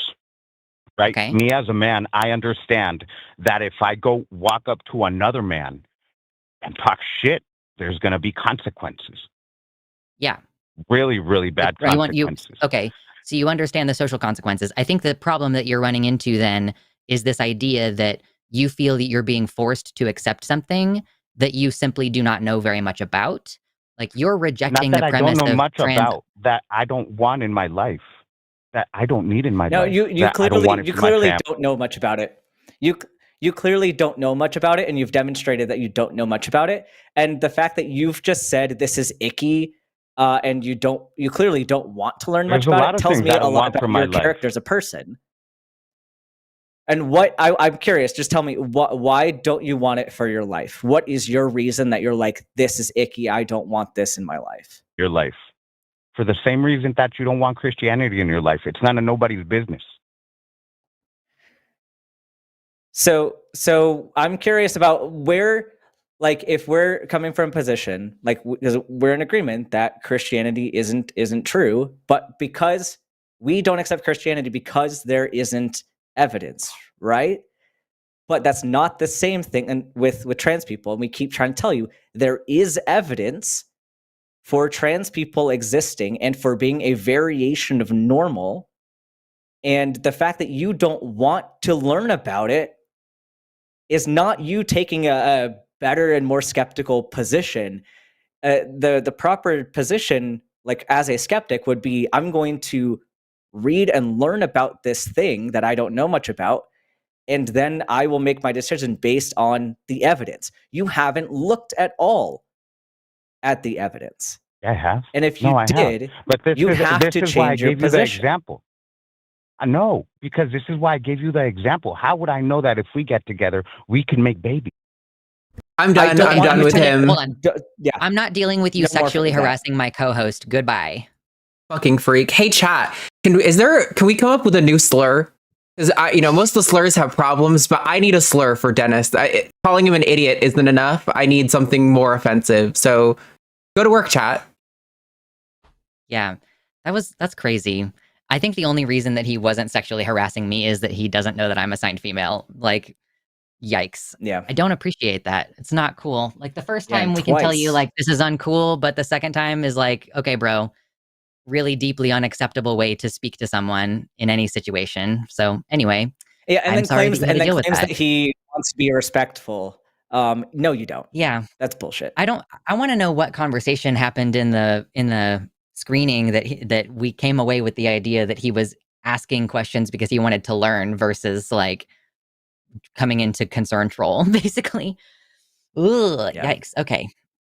Well, so we're gonna have 3 spicy calls today. It turns out that's always fun, more than expected. if you liked how we handled that call, don't forget to get your votes in, your $5 super chats, $5 or more super chats we read at the end. You can use that to vote hashtag Team Lux or hashtag Team Ben. You have to include the hashtag or we actually won't count your vote. That has been the rule before. So make sure you get the hashtag in there. Whoever has the fewest votes will have to do a little punishment at the end, and you can vote on the punishment right now in the poll in chat. So, and also don't forget to hit the like button, girls. Okay, cool. So let's take another caller. Hopefully this will be a little bit less crazy. We're going to take David from Hungary, uses he, him pronouns, and wants to discuss that their friend had a very interesting opinion. David, you're live on the line. What's up? I'm calling basically about that whole line there that I have in the topic. Okay, cool. Let me read it out. Let me read it out. Expand it. Oh, sure, yeah. So, David had a conversation with a friend who believes that cishet people are part of the LGBT plus community. So yeah, how did that conversation go? That sounds fun. So yeah, I used an analogy with veterans where, you know, I do actually learn a lot about military tech, weapons, and what veterans went through like conflicts and everything. But that in of itself doesn't make me a veteran. And I use that analogy to say that, like, I think straight people and cisgender people can obviously learn a lot about it, but about us, but that doesn't make them, you know, a part of the LGBT community, because the LGBT community is the non-cis hetero people. And to that, they basically responded, that's basically exclusionism to them. I love this. It's like that comic where it's like queer people are being rejected in society, and then they go create their own space, and then non-queer people are like, why won't you let us in? It's like, oh my God, can we have anything here? I think that's very silly. That's basically what I thought about it too. I just wanted to know, like, the thing is, a previous caller as well said that they learned a lot from The Line and other shows like this, and it's like, I'm the same way, and I want to know, am I wrong about this? Like, what am I thinking wrong? You're not wrong. Some categories are mutually exclusive. Like, that's the premise, sorry, Ben, of like that. I just want to get that out there. Some categories are mutually exclusive. You can't really be cisgender and transgender at the same time. You can't really be like straight and gay at the same time. Sorry, did you want to jump in, Ben? I'll let you go. Sorry. Oh yeah. Well, I mean, it's going like on the implications of trying to lump yourself into a community that you're not part of, like, can be problematic. Even if you consider yourself an ally, if you're somebody that is not affected by the oppression that group is going through, it's cringy for one, but and it's dishonest. But it's also just it's minimizing what that group is going through.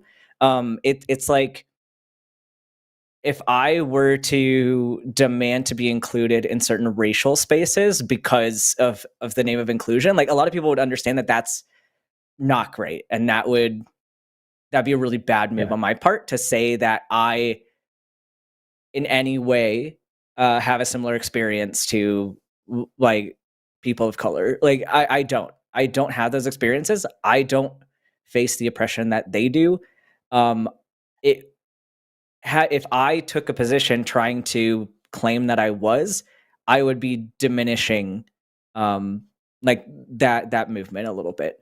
Not even just a little bit. I'd be just diminishing it a lot, and it would be really problematic. So, as much as we want to be inclusive, you have to humble yourself a bit and be like, hey, you know, this is a thing that I should not step into. Like, I can ask them how to support their group and what I can do as an ally, but, like, even just being an ally isn't, like, that does not mean that you were included in the group of people that is being affected by societal oppression. Yeah, I totally agree. It's one thing about it is, my friend that I talked with this about is well, as far as I know, if not gay, at least bisexual as well, which is what, like, really weirded me out about the whole thing. So that's why I kind of wanted to know what you guys think. Yeah, I think a good way, a very easy thing to do with this is to hold on. Am I gone again? Okay, no, here. I'm You're back. scrungly. I'm scrungly, but Yeah, I'm yeah. still here. Sorry guys, I don't know why this happens. It doesn't happen like any other time.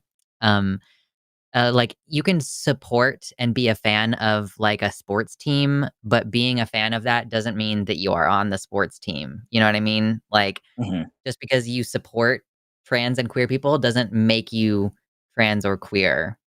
I think that is kind of it's interesting. It's like, are you trying to have stolen valor? You're trying to like squeeze in Yeah. on the oppression points. Like I don't know what the purpose of that is, but anyway. Yeah, I don't know. Yeah. I think that is very analogous to what I did with the veteran analogy as well. But I mean, I guess yeah. Thank you for the information. I guess that I gathered, and have a good day. And yeah. Yeah. Thanks for calling in, David. We appreciate you and hope you have a good rest of your day. And I wish you best of luck after the recent events. Have a good Yes, day. thank you. We appreciate it. Thank you. Bye-bye. Okay. I'm gonna take just like 10 seconds here. I don't know why, but I'm so warm today. I keep like my face just keeps getting super red. I'm like trying my best to cool myself off through capillary action. I guess this show just raises my blood pressure. Like, Oh yeah. oh Oh man. yeah. Especially today. Like I'm feeling it. Feeling Yeah, it. for sure. I just feel like I look like a tomato. Anyway. Okay, we have one last caller. Don't forget to get your super chats in because after we take this last caller, we're moving to super chats, $5 or more. We will read them out at the end of the show. Make sure you get your votes in, hashtag Team Lux or hashtag Team Ben. Whoever you thought did a smash bang up job today, and the one who gets the fewest votes has to do a punishment. So yeah, whew, okay. Now my face is a normal color again. All right, now we can move forward. Okay, so Gabriel, I think, called into one of our other shows last night. Gabriel refused to give pronouns, calling from California. Basically supports some Trumpian positions. So Gabriel, you're live on the line. What's up? Hey, how's it going? You know, it's been a stressful day so So far, but we're we're making it through. Very good. Glad to hear. Glad to hear that you're making it through. Well, yeah, as you can see from my prompt, these are the two yeah. things that I thought I'd bring up. So Sure. I think that this Yeah, is going to I'm be great for Ben curious. to take up. Yeah, I saw it and I What's was that? like, I'm curious about you're bringing up the Hippocratic Oath, and are you about to are you trying to school me on my own thing, or did you know you were calling a show that I was on, or Well, yeah, I saw that you were on before I called. Sure. yeah. So you know that I'm pretty familiar with this topic, right? Presumably. Cool. So lay it on me. How does abortion and gender affirming care violate the Hippocratic Oath? Tell me. Sure. Well, as you know, the Hippocratic Oath includes admonitions against intentionally doing harm. I believe that abortion, and I guess as I learned yesterday, I should probably define clearly what I mean by when I'm talking about abortion. So I said it's the forceful termination of the child's life in pregnancy, not just the So that's not the evacuation definition of the uterus. that's not So the that's the definition of one that abortion. I'm working I with reject your here. definition. I reject your Well, good definition. on you. And you know why? You know why I'm going to reject it? Because we are talking about a medical procedure, right? Or medical or surgical procedure. And so if you're going to make an argument about a medical or surgical procedure, you should use the terminology in the definition that we are like how we are applying that term in medicine and how we are applying that term like in regulation of medicine, right? So when a physician says that they are providing abortion, it is a distinctly different thing that they are providing than what you are saying. And so that's why I'm going to reject your definition. And I'm going to stick with the definition by ACOG, the American College of Obstetrics and Gynecology. Is that okay with, are you familiar with that definition? At the risk of not being Okay, overly pedantic, then is there a definition It's that not more overly precisely pedantic. suits what I have described? As a doctor, I'm sure you may know, is that a thing? Yeah, but either way, I'm gonna use the definition from ACOG, which I don't know if you know it. But the definition of abortion is the it could be either the spontaneous or non-spontaneous ending of pregnancy prior to 20 weeks. Anything after 20 weeks is a delivery, whether it is spontaneous or non-spontaneous.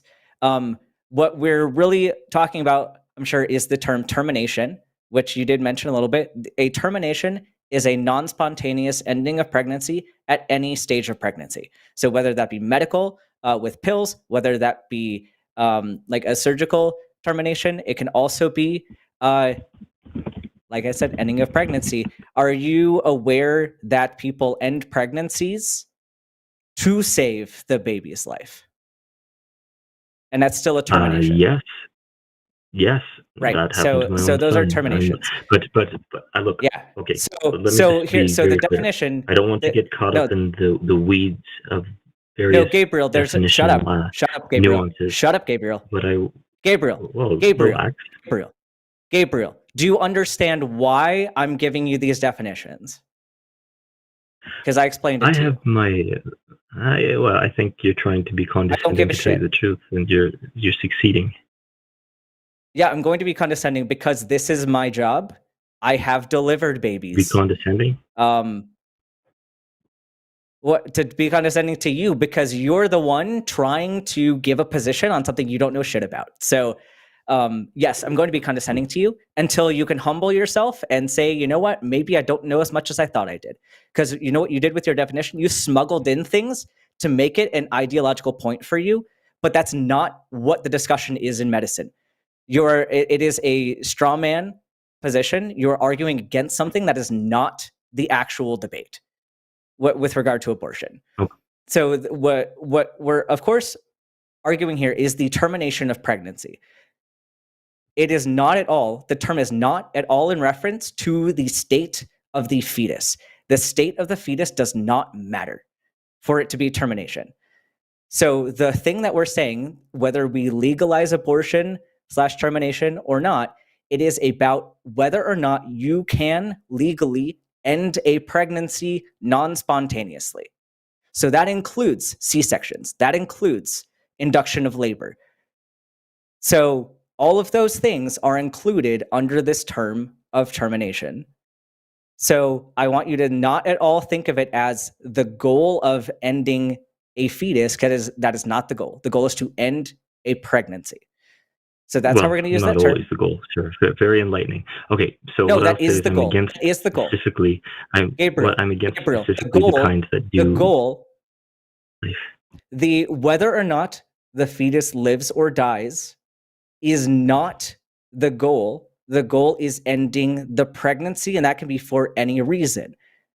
Like I said, you can have a termination where the fetus stays alive, and in fact, what people think of as like abortion right before delivery or right before birth is absolute nonsense, because literally that's just moving an induction, like it's moving the time of birth earlier.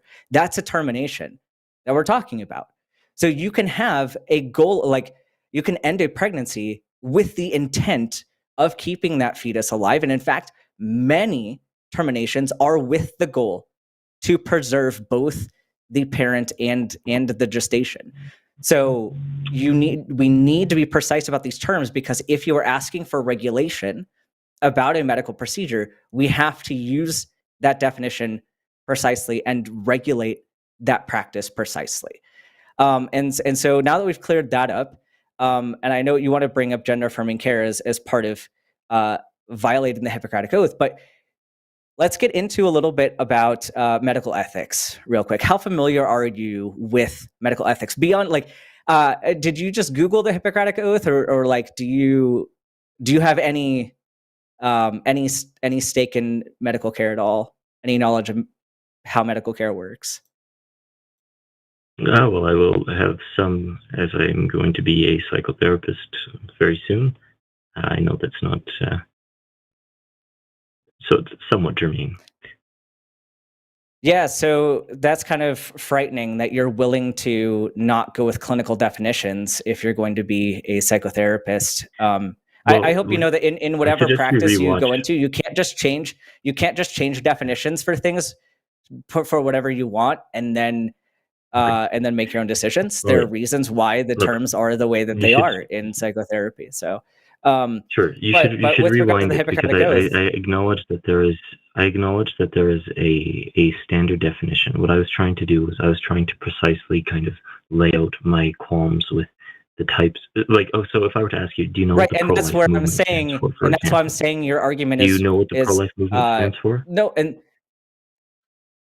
yeah, but like, that's you know what not the where pro-life I'm. movement views are? Gabriel, shut up. Okay. The reason why I pushed back on this, and like, yeah, I know that you have your particular position, but you decided to use your own definition and then use that to make decisions about whether or not the medical practice of pregnancy termination is moral or not. And so you used one definition to talk about a separate issue. And so you're equivocating. We're not, the regulations about termination are not used about your definition of what a termination is. So that's dishonest to say that these things are related in that way. And that's an intentional argument seen, like, that I see used a lot by the pro-life movement, as you mentioned, falsely equating definitions with practices. You're obfuscating. Let's just get to the point. You're obfuscating. Let's get to the point. Is the Hippocratic Oath. The point is I'm against killing children in the womb.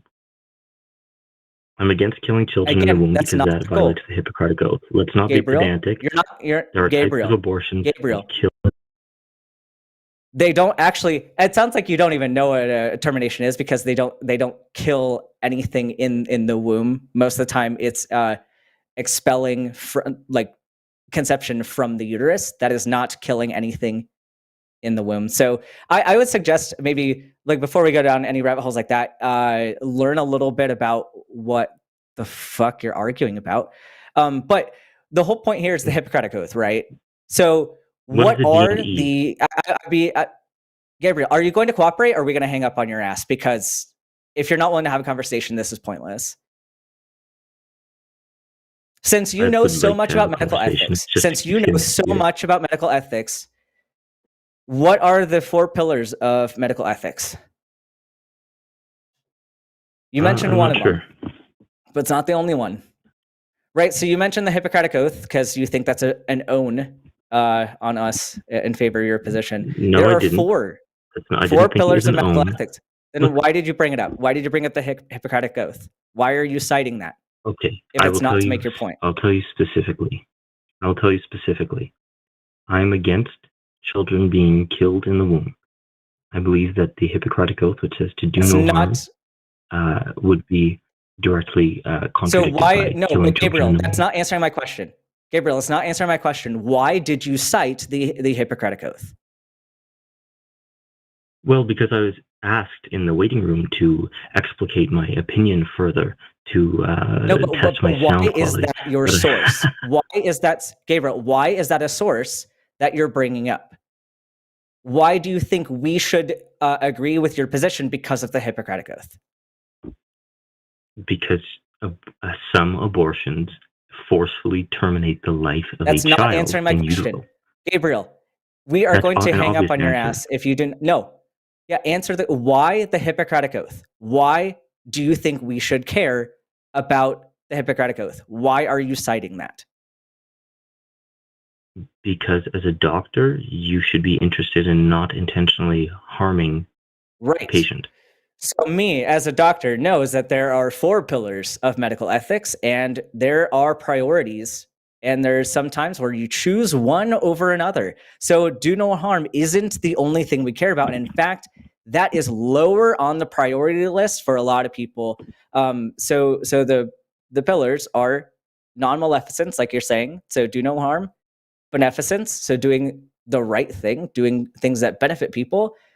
Justice, which is you're not treating people differently than other people. So you're giving people the best treatment, regardless of their gender, sexuality, their race, ethnicity, etc. All those things you have to take into consideration. You have to give people the best, most evidence-based care, regardless of Mhm. of their status on that regard.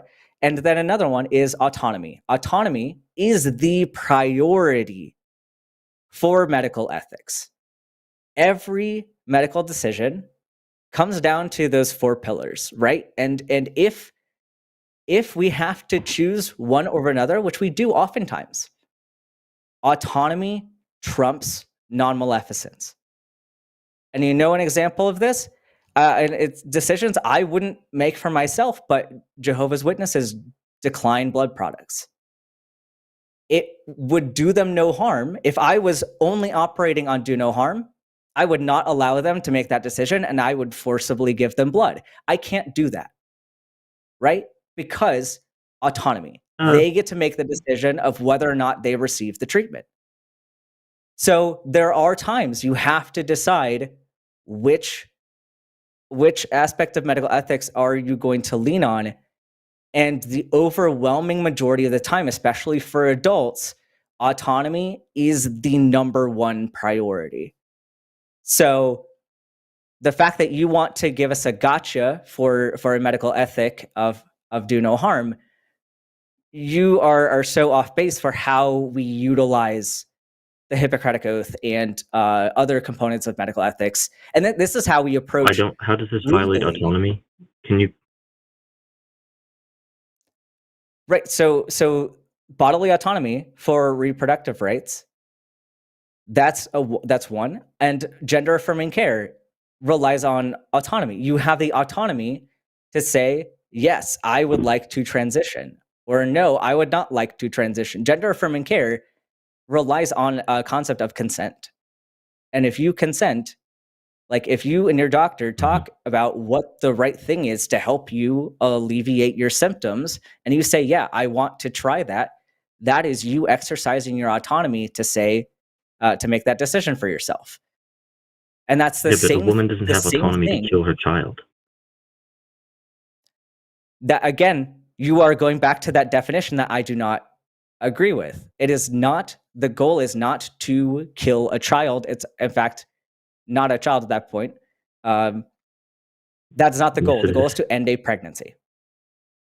Gabriel, she doesn't have the right to do that. I think we're basically done here because your entire argument is just denying what I've said. So I think this is a waste of time. Let Lux get in there. Well, can I? Gabriel should get smacked around a little. Yeah. I have mostly just let Ben have this because obviously, like, I learned something today. I don't think I had fully apprehended that there are 4 pillars of, obviously everybody's heard of the Hippocratic Oath, so it's easy for a layperson to, rely on that as this is kind of the central thing that you're paying attention to in medical ethics. But yeah, it's interesting that like autonomy is prioritized to this degree. So the thing about being pregnant is that, like, you have like a thing happening in your body. Like if I were to grant, Gabriel, I'm just going to grant you that there is a whole other human being in this equation when realistically there is not. If we terminate a pregnancy and the creature inside is not capable of living independently outside or even in the ICU, like that to me is not a whole entire other person. That is a clump of cells that happen to be human cells in the same way that a tumor has a bunch of human cells in it. But let's just assume, let me just grant that that's an entire other human being. Another human being does not have the right to steal my body and subsume my resources for their own benefit. Like this really macabre example is like, if you were kidnapped and you were hooked up to the best violinist in the world and his kidney function is dependent on being attached to your body through some kind of horrendous tube system, you have the right, even though that person would die, to say, wow, this is fucked up and I am not going to give you my body's resources. I'm not like obligated morally or legally to keep another person alive. We do not take organs from dead people unless we have their consent when they are alive. So that's Can I why, respond to that? No, I'm not done. So this entire premise here is that I will give you a second here. My ability to make decisions, like, first of all, I'm the patient. If I'm pregnant, I'm the patient.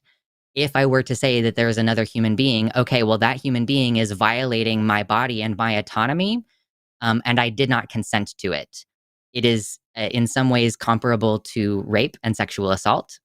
Nobody is entitled to my body, and I am entitled to use lethal self-defense in the case that my bodily autonomy is being violated to this degree. Now you can respond. Okay, yeah, sorry. I didn't mean to interrupt. I was just... anyway, okay. I like the violinist argument, and this will take me about maybe 20 seconds. So I think I agree with that the person hooked up to the violinist doesn't have a moral obligation. But I would say that moral obligations are influenced by a relationship. So I have a moral obligation because I'm my son's father, and he's in my custody to ensure that his needs are met. So I would say that my wife currently has a moral obligation to the baby in her uterus, because the uterus exists for the incubation of our child. And you can't say that it's something that exists for somebody that person has no moral claim or right to. I think that the child has a very real right to his mother's uterus because the uterus exists for his incubation. So I agree. I think that the violinist argument is correct, but I think that it's also mitigated by the profundity of the relationship that you have with the person, if that makes sense. I think that parents have an obligation to their children to some degree, right? But we make a distinction between moral and legal obligations, and also this tends to end at the point where your body is involved. Like, you can have the opinion that a baby is entitled to use someone else's body's resources, but that's not, like, we're basically having a competition between two people's rights, if I'm granting the premise. In the Jewish tradition, it is imperative. It is a religious requirement that if there is any risk to the mother, and it's not even just risk to the mother, it like risks to her well-being include basically all of the reasons that people get abortions, even if it's not medically necessary. But it's like religiously required that if we're having a decision between the mother and the baby, well, the mother has a full and complete life already, and the fetus is not living. And also there's no guarantee that the pregnancy is going to go to full term anyway. So yeah, I guess I just fundamentally reject the premise that anyone is like entitled to any parts of my body. You know, it may be that you feel morally compelled to donate your kidney to your kid, but no one can legally compel you to do that. And I think that we would be living in a much worse society, and that it would be, in many cases, violating the Hippocratic Oath to force people to give up like their autonomy and their resources and risk dying. Because this is the other thing, Gabriel. Being pregnant, it's not just like it's not just a totally fine thing that everybody can handle. It's so dangerous. It kills people all the time. It's so dangerous. Yeah. So, like, you're not just asking people to give up their autonomy for 9 months. You're asking them to risk death from preeclampsia. You're risking them, like, bleeding out, all for the benefit of a person, hypothetically, who you don't know, and who, like, I don't think we should be obligating people to do this. But your entire premise of calling here was the Hippocratic Oath, and I think that Ben addressed that quite thoroughly.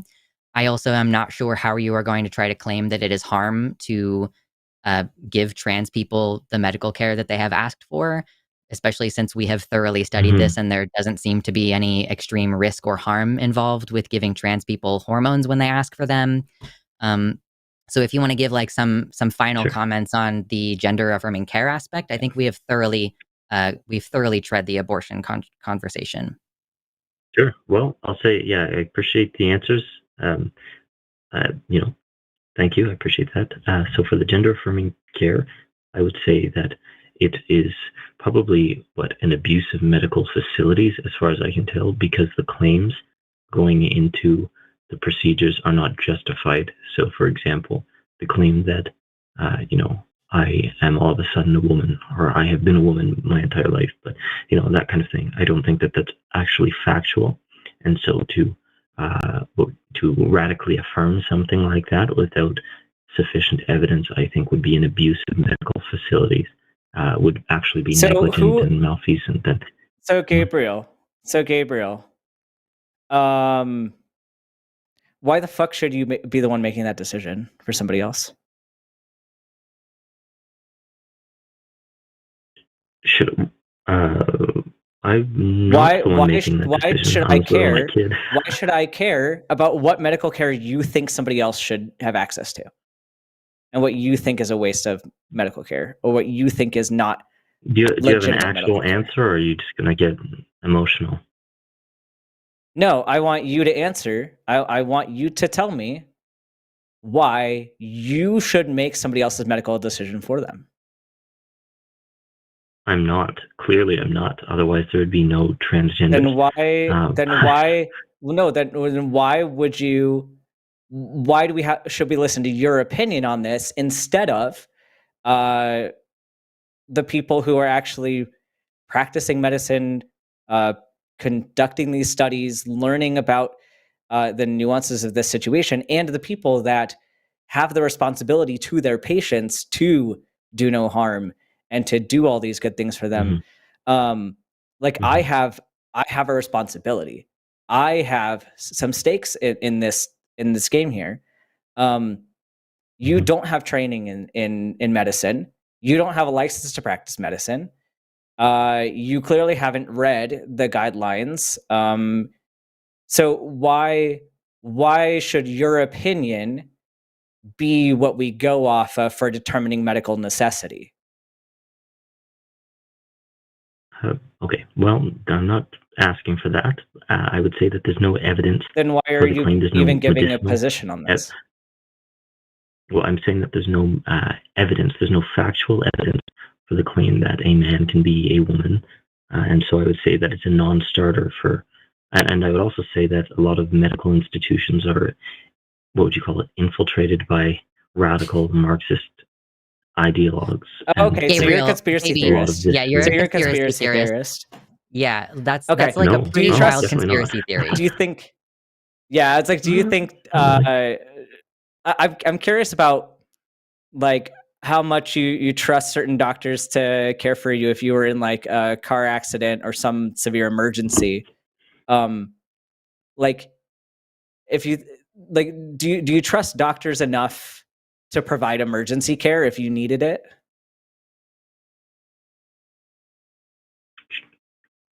Generally, I would say, yeah, sure.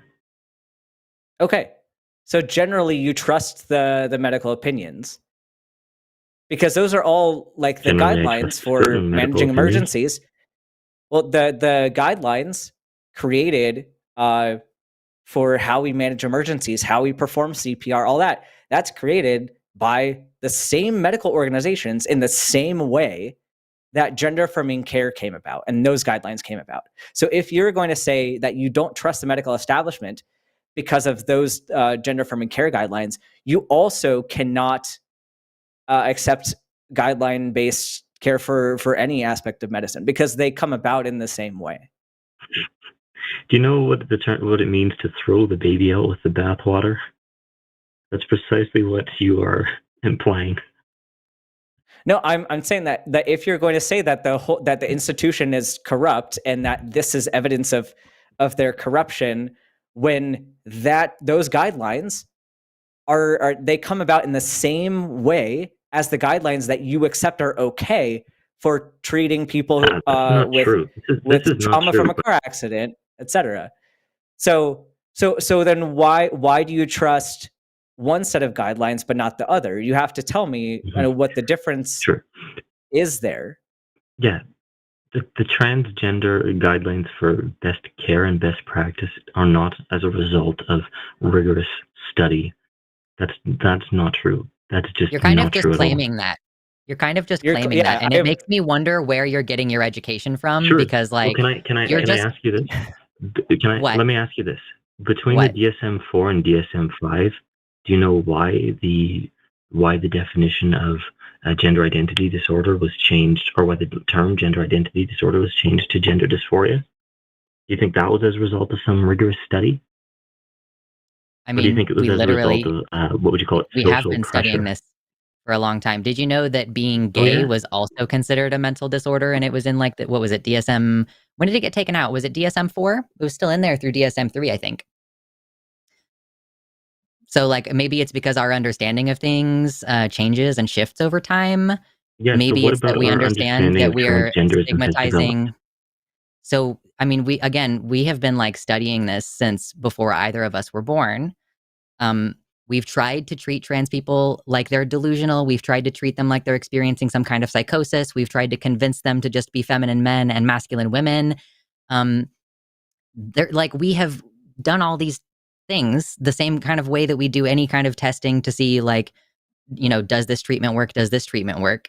And it so happens that the treatment that works to resolve the distress, which that the distress is the thing that you're being diagnosed with. You're not being diagnosed as trans. You're being diagnosed as having a clinical level of distress related to your gender incongruence. So that's what you're being diagnosed with in the Right. DSM. Sure. I think that there's kind of an obvious answer for this. Something like this can't be measured in the same way that setting a broken bone, for example, is measured. Well, you're getting into psychotherapy. What do you think about depression? What do you think about the process of diagnosing and treating depression, my dude? What do you mean? What do I think about it? What do you? Well, we go through a process of asking people how they feel, and then we put them on medication that may or may not make them feel better. And then they go through that process for 6 to 8 weeks and then report back on whether they feel better or not. We don't like take brain scans. A lot of these medications have very wide ranges of efficacy. Like sometimes they're not very effective and sometimes they're very effective, and it depends on a lot of different factors. So I don't understand why you as a psychotherapist or someone in training to be such thinks that like that process is, I don't know, I'm assuming that you think that that process is intact and is like a reasonable means by which of diagnosing I don't and treating agree with people. most of it. Yeah, I think some methods are good. Some methods I think I'm a bit more iffy on. But I think what I was trying to say is that there's some treatments that are that health is a bit more easy to what would you call it, ascertain, like setting a broken bone, for example. You can't really obfuscate the fact that a bone it's healed. It's healed or it's not healed. But for something that's so heavily reliant upon self-reporting, yes. So again, I'm shifting the conversation tricky away from the broken bone because the broken bone is not as comparable to like this medical process by which we diagnose depression. Lots of antidepressants make people significantly worse, and it is based on a self-reported, subjective experience of well-being. So I guess like, are you just going into psychotherapy with the intention of undermining the entire premise of diagnosis? Like, I don't really understand what. Like, well, the reason. Sorry, maybe I wasn't clear. The reason why I brought that up was when I was asked about having faith in like life for doctors for life-threatening scenarios. I'm saying that there are different types of care where the idea of health is maybe more perceptible. But what I'm telling you, my reason for that example was to show that the standard of rigor to have guidelines published and guidelines that are generalizable for a set of conditions, like that process is the same, whether it's an objective, like a primarily objective condition, or whether it's something that is more subjective and primarily with self-reported symptoms. Like we have the same academic process for gender affirming care. All right, let's go to transgender studies have met. Yeah, let's go to. Can you answer this? Hold on, let me pull up. Do you want some citations or not? Yes, but I just want to be clear on what my question is. My question is, can you answer whether it is actually a fact that a man can be a woman? That's the chief claim. Because if this is not true, that's not every other procedure that flows from it is a non-starter. Gabriel, your wording is problematic because you're using definitions differently, and you're kind of suggesting that we take a position that I would say I don't take, because I don't believe that trans women are men. So I don't believe that men can be women because I don't believe that I don't believe gender has the same definition that you do. So, so you can say that, you can make it sound all like controversial like that, but no, I don't believe that a man can be a woman because I believe trans women are women. They are not men. And what do you mean by that when you say that trans women are women? I feel like we've had this conversation before. I think that this would be a great thing for you to call back on, Gabriel. I think we've had a robust conversation today. I've called about this and I've never gotten an answer from you guys. So I just want to know if you're intentionally avoiding it because you don't have an answer, or the reason why the times that we've called. Yeah, I remember his conversations, and we did go in this with Gabriel. I remember going into the definition of woman in great detail with you previously, and it sounds like you yeah, it sounds like you don't remember the conversation. Yeah, we've thoroughly addressed the Hippocratic Oath conversation. We've been on stream for 2.5 hours, and you asking like, what is a woman? Basically, you're basically pulling a Matt Walsh, and that is a huge kind of own separate conversation to the premise of whether this is a do no harm. And Ben seems to recall you having a conversation about this before. I can't remember if you've ever spoken to me before, but yeah. I wasn't even going to mention the do no harm thing unless the call screener asked me about to test my audio. So that wasn't in my initial prompt, just so the record is clear on that. Okay. I said that I want there to be a federal abortion and gender affirming care ban. Okay. Yeah. And when you were asked about your reasoning for that, the call screener understood you to be saying like primarily because of the do no harm. But it seems to me like you have an ideologically entrenched position that would take longer to break down. So if you call next time and you don't include information about the Hippocratic Oath or give a justification for your objections that is counter to what your actual objections are, because like without the context of the Hippocratic Oath, I don't know what your objection is to gender affirming care. Like your objection seems to be because you don't like it. Like, I mean, the call screener understood you as saying it's because it's a type of harm. Also, screener's calling bullshit on what you just said, Gabriel. So, and I'm gonna take her word over your. Oh, really? Yeah, smart. So fuck off, go away. You're not welcome here. Bye, bitch. I was like, it's funny. I was about to give like my whole endocrine society guidelines that we went over not too long ago. It was like people keep saying that there's no evidence for the stuff. I was like, I've got the sources. Like I got the source that will tell you like what the standard of rigor is and how they made these guidelines. But like, just keep pretending that nothing exists because you didn't see it before. Like, I hate this. Yeah, it is very funny how frequently people are just like, well, there's no evidence for this. And it's like, I could like just let me Google right now and look at that. I've got scientific studies, like literally not even on Google Scholars. I can just Google regular Google and find the information. So yeah, it's very silly. I think it's because they're like, I've decided to reject the stuff that I don't agree with. I think fundamentally they're just like, well, I believe that all of those studies are the result of a conspiracy theory where like the ideological people have infiltrated the medical organizations, and therefore I'm going to reject fundamentally all of this research because of this conspiracy belief. Like there's nothing you can do with those people. You can't reach those people. It's just fun to argue with them. It's kind of the only thing. And when it becomes not fun to argue anymore, well, then we move on. Yeah, definitely. Anyway, thank you for the spicy calls today. That was invigorating. I'm so ready to chill for the rest of my evening. Okay, we're moving to super chats. If you do have time still to get your $5 or more super chats in, which we will read, and you can vote to hashtag Team Ben or hashtag Team Lux, and the loser who gets the least points will then have a punishment at the end. You still have time to vote on what the punishment should be. So look at that poll in the chat and get your votes in. It kind of looks like all desserts need hot sauce is the standout winner, but you still have a chance to submit your vote. Do you want to take this first one, Ben? Yeah, I'll go first. I was like, I see that hashtag in there. So $10 from Skeptoideus. I'm just throwing this out there for no reason. Wisco is pretty accepting of trans people. This in Wisconsin. Even most repups have a don't know, don't care mentality. Viva la resistance. Hashtag Team Dr. Ben. Hashtag Trump sucks. Truly. Thank you for the super chat. Good to know that Wisconsin is pretty decent. So, I mean, I lost some faith in Wisconsin though after the results, but you know. Yeah.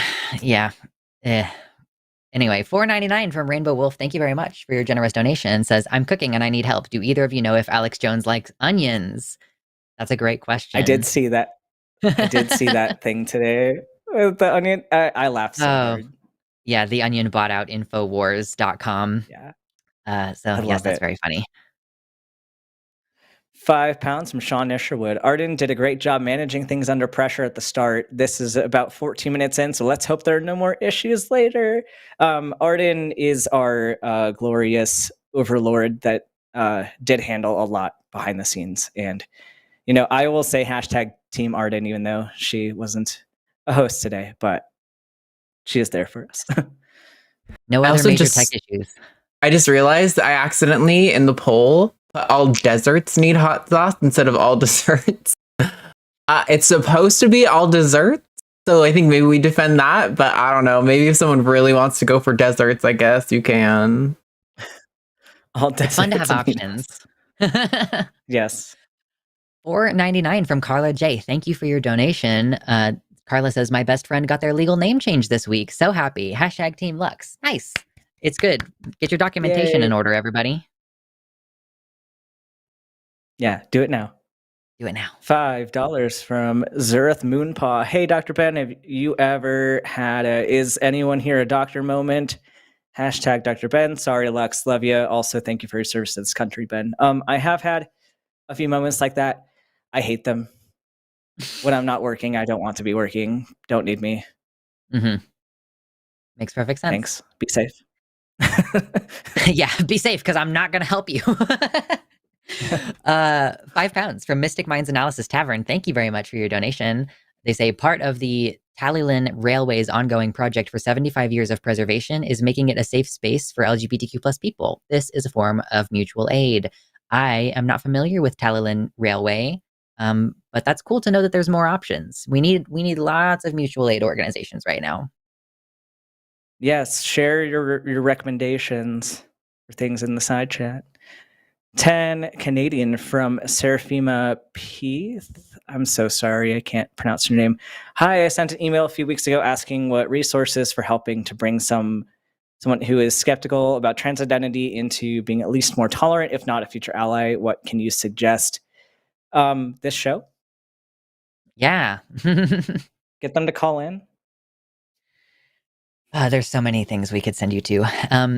$5 from Monkey at Typewriter says, my grandpa was an army surgeon for a paratrooper unit in World War II Pacific Front. It'd be hard to get other soldiers to fight without doctors. Hashtag Team Army Doc. Yeah, no kidding. It would kind of be difficult to get soldiers to go out anywhere if they knew that they weren't going to have a medic.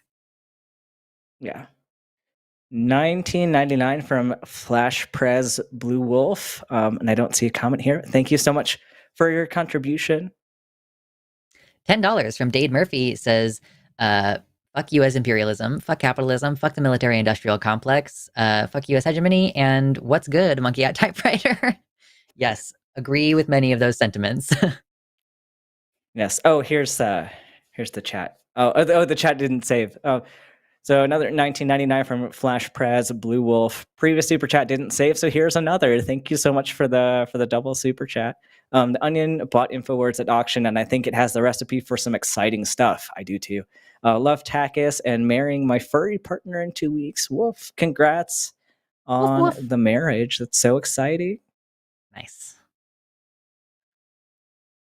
10 Australian units, I think, from Darren McAuliffe says, as you're talking about the military, what are your thoughts on Klinger in MASH? I've heard people say that it was problematic and also heard that he's a trans icon. I have not seen MASH. I haven't either, so I'm sorry we couldn't be more helpful. I know. Maybe that's some homework for me to come back with. $5 from Alyssa Silverbow. The underlying bigotry of Matthew is stunning. Does he not see it? He actually wants don't ask, don't tell back. Big yikes. Hashtag Team Mitternacht. I don't know where he is right now. I'm not gonna go get him. $5.99. Sorry, $4.99. Sorry. From Louise Richardson says, our only hope lies in the fact that these Trump clowns are totally incompetent. Honestly, I am kind of banking on there just being a lot of infighting and Trump loving his catchphrase, "You fired," every other week. Yeah, and then a blue wave, hopefully, at the midterms. So, yeah, fingers crossed. We're going to be in a sitcom for the next few years. It'll be great. Yay! It's like if Big Brother were real, except people chose this. £5 from TT Gone. I like Carolina Reapers, but Matthew's calls are too much dumb spice to handle every week for months. Hashtag Team Lux. Well, you don't have to worry about him anymore because we're not taking his shit ever again. Yeah. At least not here on the show. I do think that spice needs to have substance. Like, part of the reason why I don't like habaneros is that they do not taste good. However, I love ghost peppers, which are hotter than habaneros because they taste good. So give me any ghost pepper recipes. I'm down for it. $5 from Alyashana Silverbow. Thank you very much. Says, I tried playing hide and seek in the hospital, but they kept finding me in the ICU. Hashtag medical puns for Dr. Ben. Hashtag Team Lux. And then you get the vote. There you go. $10 from Kitty Tick. I didn't get my call through. I'm still working on bottoms letters. Feels like a race now, and I hate it. 34, by the way, in Oregon, it isn't easy to transition. Matthew, would you still pursue surgery, Doc Ben? Hashtag Team Moss. Like, I'm guessing that's a question for pursue surgery as a career. Absolutely fucking no. I hated every experience I've had with like surgeons in the professional setting. And also I just don't like procedures. I just want to do math and talk about kidneys. So Nerd. Surgeons are a personality. Actually, no, I have two friends that did a surgery intern year. They're both trans guys that did a surgery intern year, and it's not a good place to be trans. Like, the trans people I know that are surgeons, I'm like, how did you, like, I mean, I guess they're stronger than me in a lot of ways, but it's a highly competitive environment as far as I understand it, and it's also highly demanding. So it makes sense. Yeah, Like, you'd rather be doing something else. Very, very conservative sausage party surgery. So.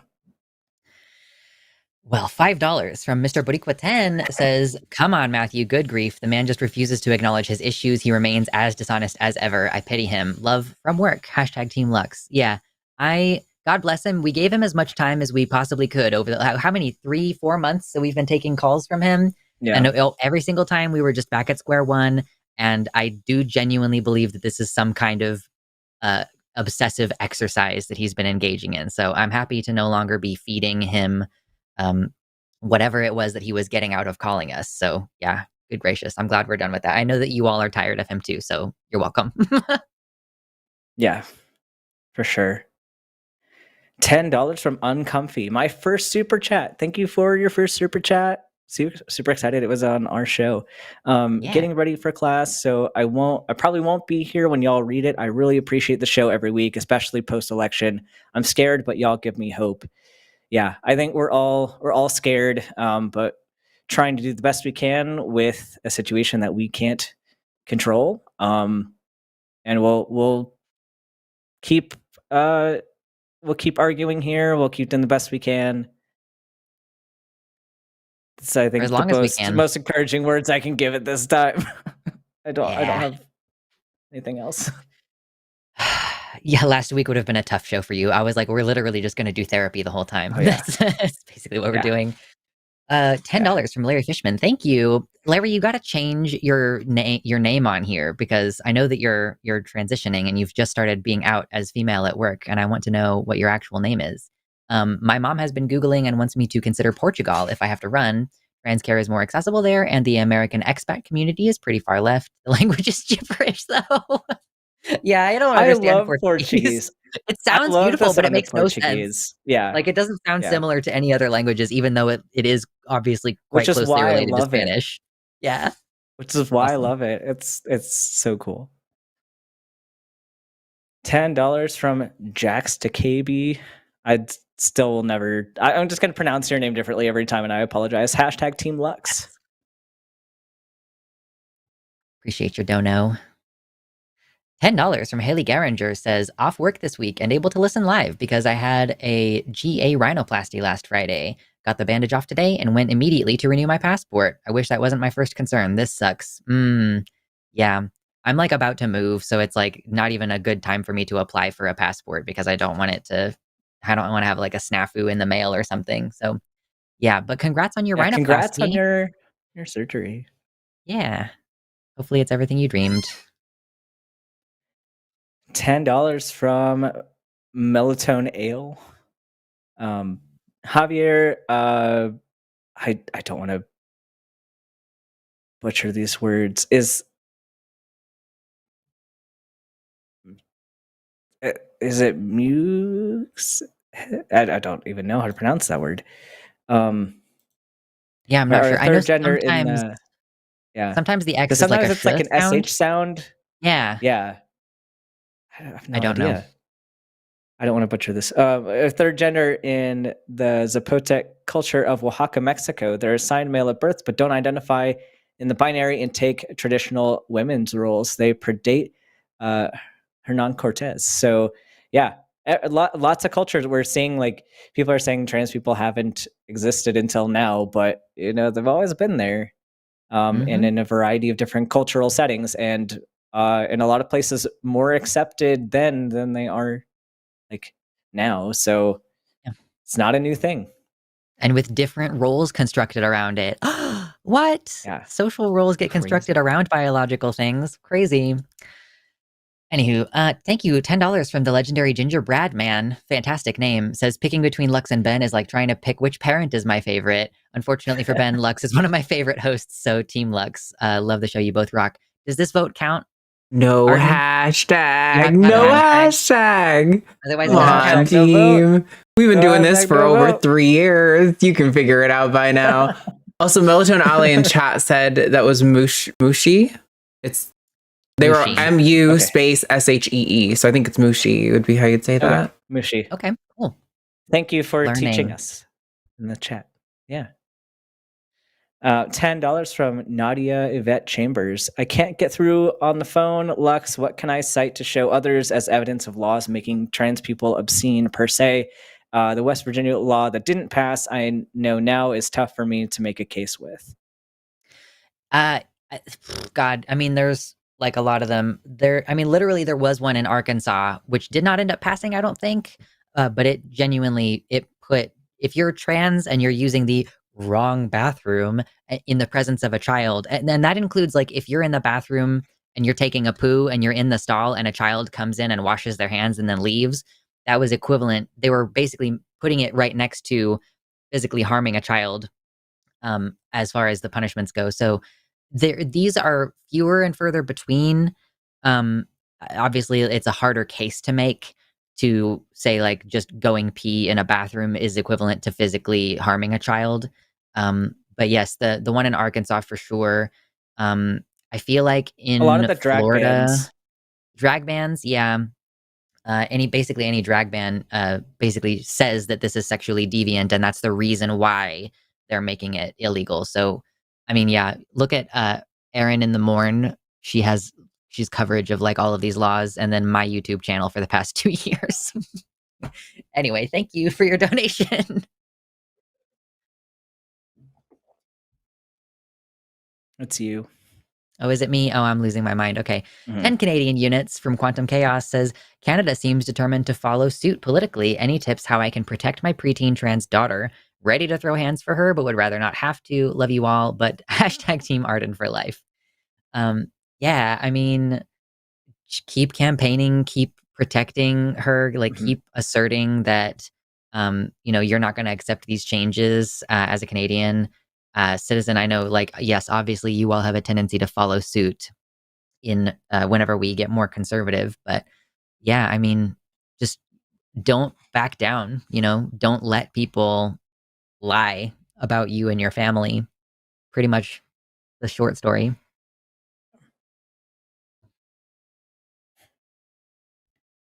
Another $10 from Nadia Yvette Chambers. What non-pro bono legal income too high can I get services? Can I get to prep for exile, revoking passports, playing games with identity with host country authority, extradition, etc. are worrisome, especially with regard to jobs. Yeah, all of this is really difficult. I guess, yeah.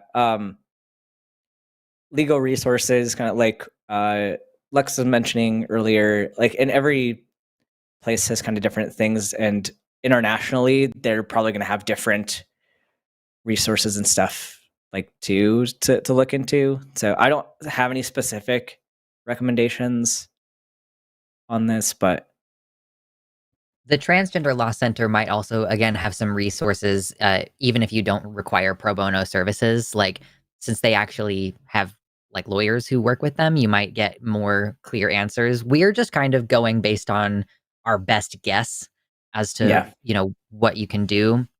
There's plenty of people out there who have spent a lot more time figuring all this out, and the concept of revoking passports, like, as long as you have the piece of paper in your hand, if you go to another country, they probably will understand if the federal government has done something to invalidate your ID. That seems like a pretty extreme situation, but who knows what's going to happen in the next couple of years. 1666 from Panda says, what the fuck, Dennis? Also hashtag Team Ben.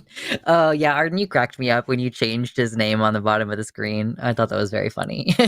I love when they're like, I wouldn't care. I wouldn't care. So I'm like, okay, bet. I love that Ben was like, I'm going to commit to calling you the wrong name the whole time. Yeah. Fuck around and find out. Yeah. $5 from Mr. Boricua 10. For crying out loud, Dennis being absolutely dense on purpose. It's so infuriating listening to this bigotry. Man can't be honest either. Hashtag Team Lux. Yeah, Dennis, that is your name forever. If we see him in the call queue again, just change his name to Dennis every time. Yeah, definitely some infuriating calls today. Yeah. $5. Thank you very much from the legendary Gingerbread Man again. Says, sending a second super chat to make sure my vote counts. Hashtag Team Lux. Yes. We appreciate Lux you, Double Dono. Sweeping the competition today. Come on, guys. I know. We got this. You got to be on more often, Ben. I know, that's the thing. That's the Yeah. thing. But I have to see what my new schedule is like here, and then I'll see about getting on more. But I'm also on Mountain Time now, which means the show starts at 1 in the afternoon. I'm about to be in a totally different time zone where it starts at noon for me, so that's going to be fun. Oh, yeah, that'll be fun. 100 sex from Valdegast. Anders here. Thanks for answering my question. Hashtag Team Ben. Yeah, thank you for your call, Anders. I know apparently some of you these... can use the web client and it won't cost you money for an international phone call, so try that next time. Yeah. But yes, thank you very much. $5 from Aliashana Silverbow says, after Dennis Christina's disgustingness, we need a joke. You can hear the blood in your veins if you listen very closely. Oh my More goodness. puns for Dr. Ben. Hashtag Team Lux. That's a good one. I also couldn't get over when you were like, what makes men stronger? And he's like, they're nuts. Right? What? You can't be serious. Get out of town. I have pointed out that that's like structurally quite a weak zone, actually. So whatever. Right? Anyway. It's like, why are they so kickable? I know. Like, they're just swinging there. Yeah. It's like a punching bag. $5 from Melatonin Ale. I have a cousin in Mexico that is just as transphobic as Dennis, and it pisses me the fuck off. So sorry, Dennis. Directed that at you, Dr. Ben. Hashtag Team Ben. Appreciate it. Yep. Certain cultures are a little bit less tolerant than others, and definitely like the Catholicism associated with Mexico is not great. £10 from John Lambert says, I wish I could come up with a slur for Dennis. I feel ashamed for being the same species as him. Oh no, I'm blanking out again. Stop. I'm here. This is ridiculous. Anyway, fuck Nuggets. Team Ben. I only need my internet to last another 10 minutes. Can we move here? Let's go. Anyway, thank you for your donation. $10 from a dragon ate me on cishet necessarily being excluded from LGBTQ. Possible edge case. My husband identifies as cishet. I'm trans, non-binary. We live in Texas, so he gets people questioning his sexuality and relationship. I still don't think that includes him in the community. Like, he can be an ally. You're very close to but- the community. Yeah. Yeah. But like straight men dating trans women don't become LGBTQ if they still identify as straight and they're primarily attracted to women. Like, just because some scrutiny falls on them for that doesn't mean that they are part of the community. So, Yep. $10 from Skeptoidius, thank you, says, one thing I've noticed about, quote, allies is that we have a strong tendency to burn disenfranchised groups when they call us out for doing stupid shit. Also, we're very good at being performative. Hashtag Team Lux. Yeah, I do think that's frustrating. And it's not just with LGBTQ people. Like, I know white folks have a tendency to react pretty strongly when they're called out by black folks for making missteps. I think a lot of people just default to being kind of defensive, and that you have to really take the time to unlearn that. And most people are not equipped to break that down and go, oh, well, here, I noticed that I'm getting defensive. Maybe I need to take a step back and come back to this in 20 minutes when I'm more calm. Not a thing that you just have automatically. Yeah.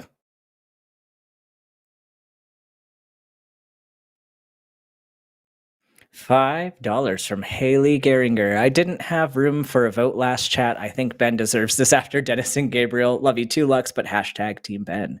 We're getting closer. It's inching closer. Inching closer. $5. Oh, and I pull ahead again. $5 from Cassie Wolf says, hey, it's Marissa. Thank you again. Dennis needs to get bent. Hashtag Team Lux. Yeah. Again, I am just so, my heart hurts for you, Marissa. I hope that things go well, because it just does not sound like a fun situation to be in. Family court sucks anyway. $5 from Monkey at Typewriter. Names for Dennis: Grundle Griner, Taint Tapper, Perennium Pal, Fun Bridge Troll, the Crotch Decizer, or Friend of Gabriel. Hashtag Team Big Bad Ben.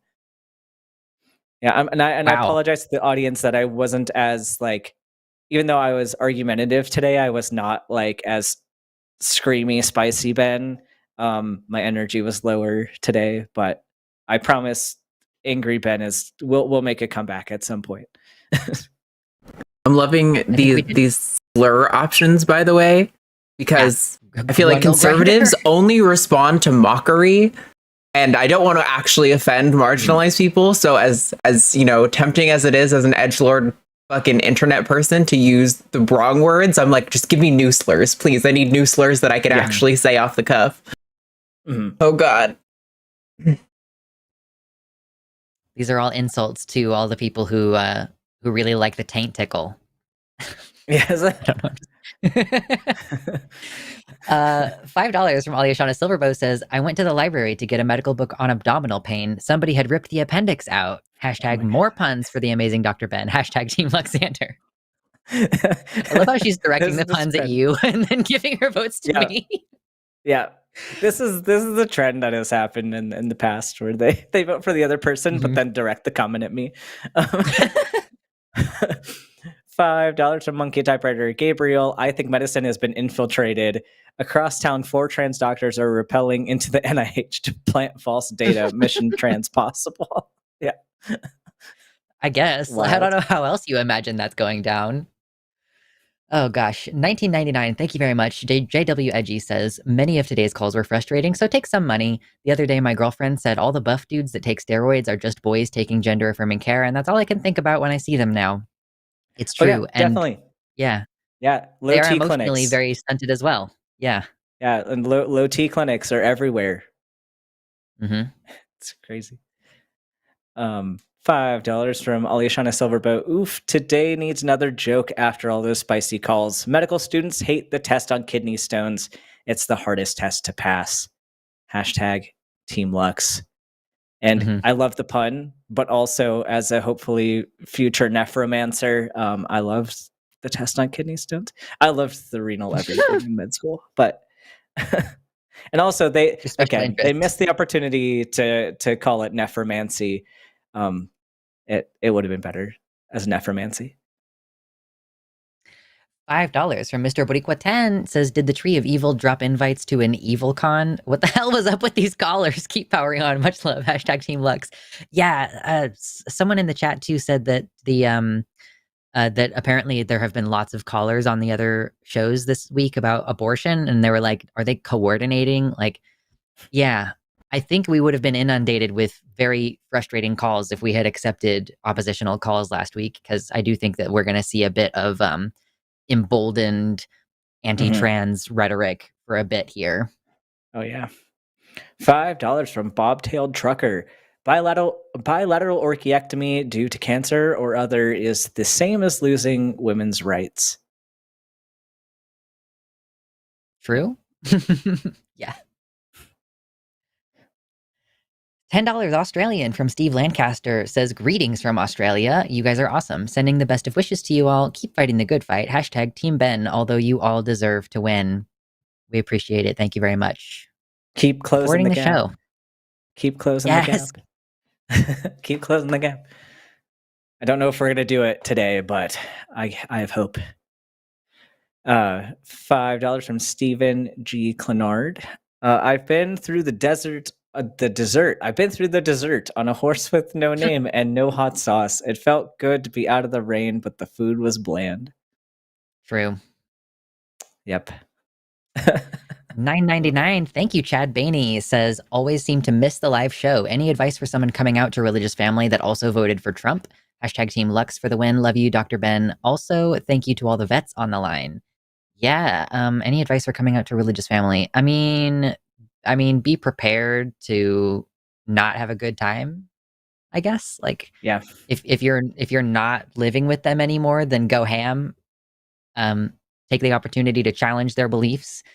Those tiny, all those conversations at Thanksgiving, they do kind of have a like downwind effect on future elections and stuff. So yeah, keep fighting the good fight for sure.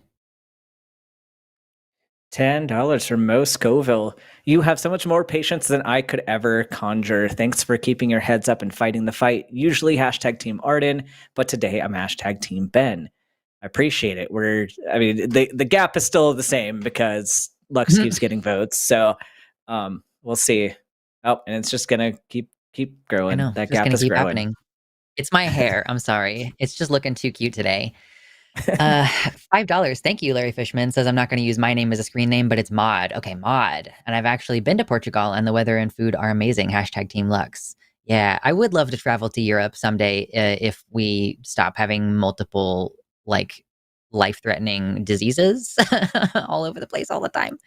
Yeah. But yeah, it seems like a beautiful country. Lots of beach. Lots of beach. $5 from Melatonin Ale. Oh yeah, this is the one. Sorry, I'm ESL, so my phonetic spelling is off. Mouche, if English accent, and Ale like Alejandra. Oh, okay. For my name, Ale. I think I missed that when they corrected you all in the previous episodes. So my apologies for butchering your name, but thank you for the hashtag, Team Ben. $4.99. Thank you. Coffee Mom says, it's concerning how many people in this country believe their cognitive experiences of gender are derived from their reproductive organs. Hashtag Team Ben. Yeah. Imagine having that lack of imagination. Well, I mean, we all know it all boils down to misogyny. And when you have cishet men that no longer, like when we say you shouldn't just have privilege just because you were born a certain way, and then they now have to deal with the fact that, maybe you shouldn't just get things because you were born a certain way. Like, sorry. Also, the gender is stored in the balls. Yeah. That's another thing that we learned today. Is stored in the balls. That is too good. That should be somebody's holiday mug. That's got to go on my mug. I was trying to figure it out yesterday. I was like, what is my mug going to be? That's what it has to be. I love it. Okay. That's hilarious. Keep that in mind, Arden. Oh, God. Okay. $5 from Stephen G. Clenard says, cis men who date both cis and trans women are extra straight. True. Those are the super straights. Those are the real super straights. Mm-hmm. Absolutely. Yep. I agree. $4.99 from Chad Bainey. Thank you to love you too, Ben, and thank you for serving and everything you continue to do for all our service members. Hashtag Team Ben. Thank you for the vote. Getting closer. Getting closer. $20. Thank you again. Nadia Yvette Chambers says, it's hard for me to convince people of material threats, and it's laughed off as materially insignificant misgendering and dead naming. Distilling persuasive mass imprisonment threats from Aaron's Substack has been tricky for me. Yeah, I mean, I think that, again, like, now that they have taken power, they might go a little bit more mask off. We have been in this period of time where they, to some degree, have been relying on seeming reasonable. Like, oh, it's reasonable that trans kids shouldn't be allowed to do whatever. It's reasonable to say that you shouldn't be on this team or in this bathroom. And so now it may be the case that we start to see more of that, like, mask off kind of coming more outright. But again, if you look at Project 2025, literally it's like page 5 or 6 that they say that they want to criminalize trans people as like a sex crime punishable by jail. So yes, that's different from like actual laws passing, I understand, but surely there will be some laws proposed before terribly long.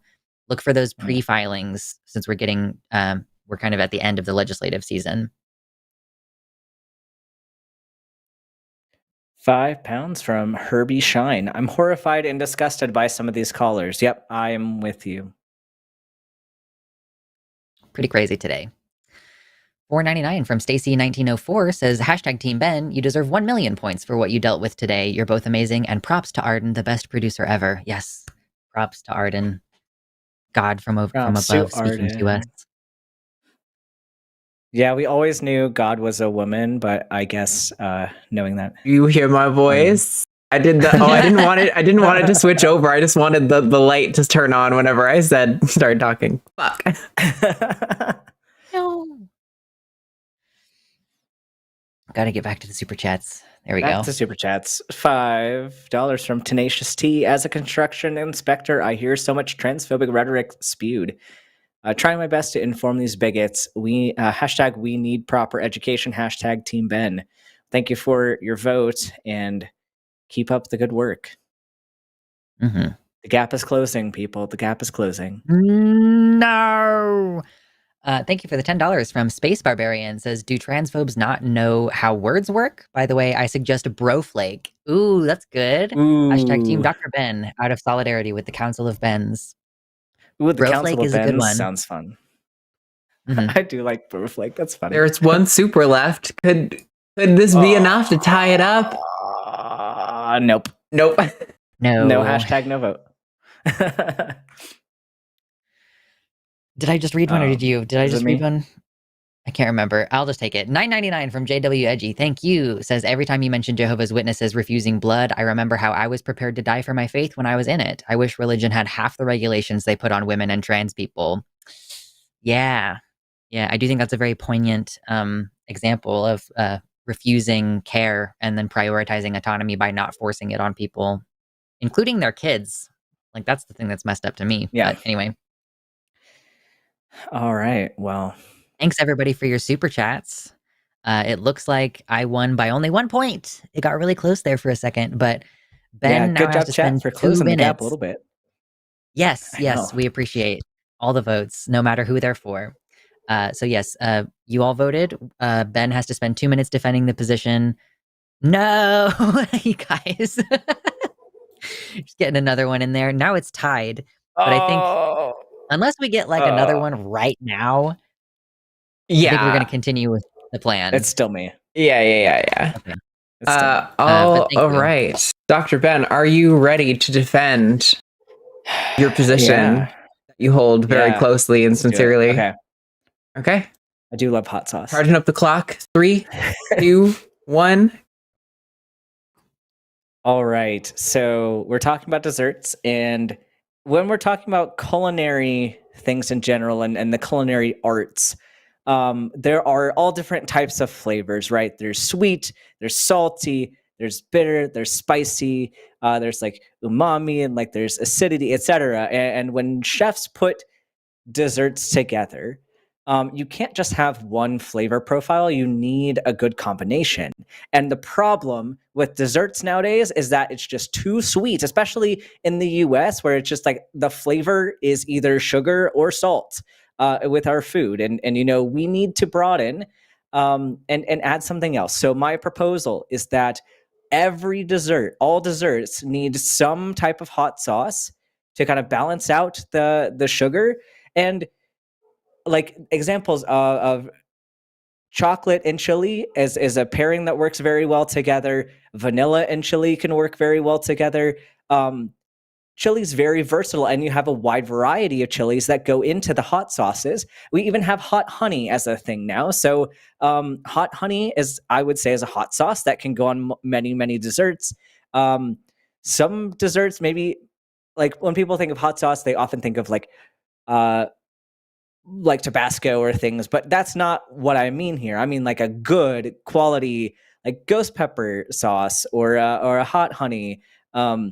But every single dessert deserves better than just one flavor profile. And so that's why I think we need to start adding hot sauce to all desserts, no matter what they are. It would make all of it better. And I got 10 seconds left, so I'm just going to keep reinforcing this particular point. Hot sauce belongs on, not even just dessert, hot sauce belongs on all food. I'll make that point. That was like the making your periods one font size larger than the actual text to fill up the. Yes. You're like, I have 10 seconds left, so I'm going to reiterate the point now.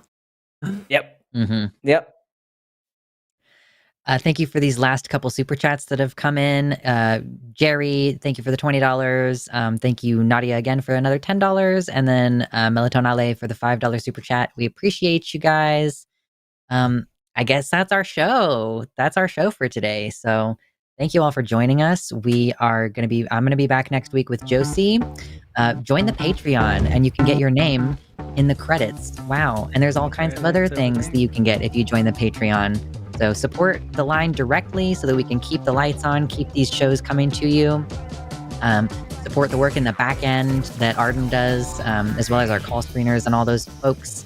So thank you, everybody. Bye.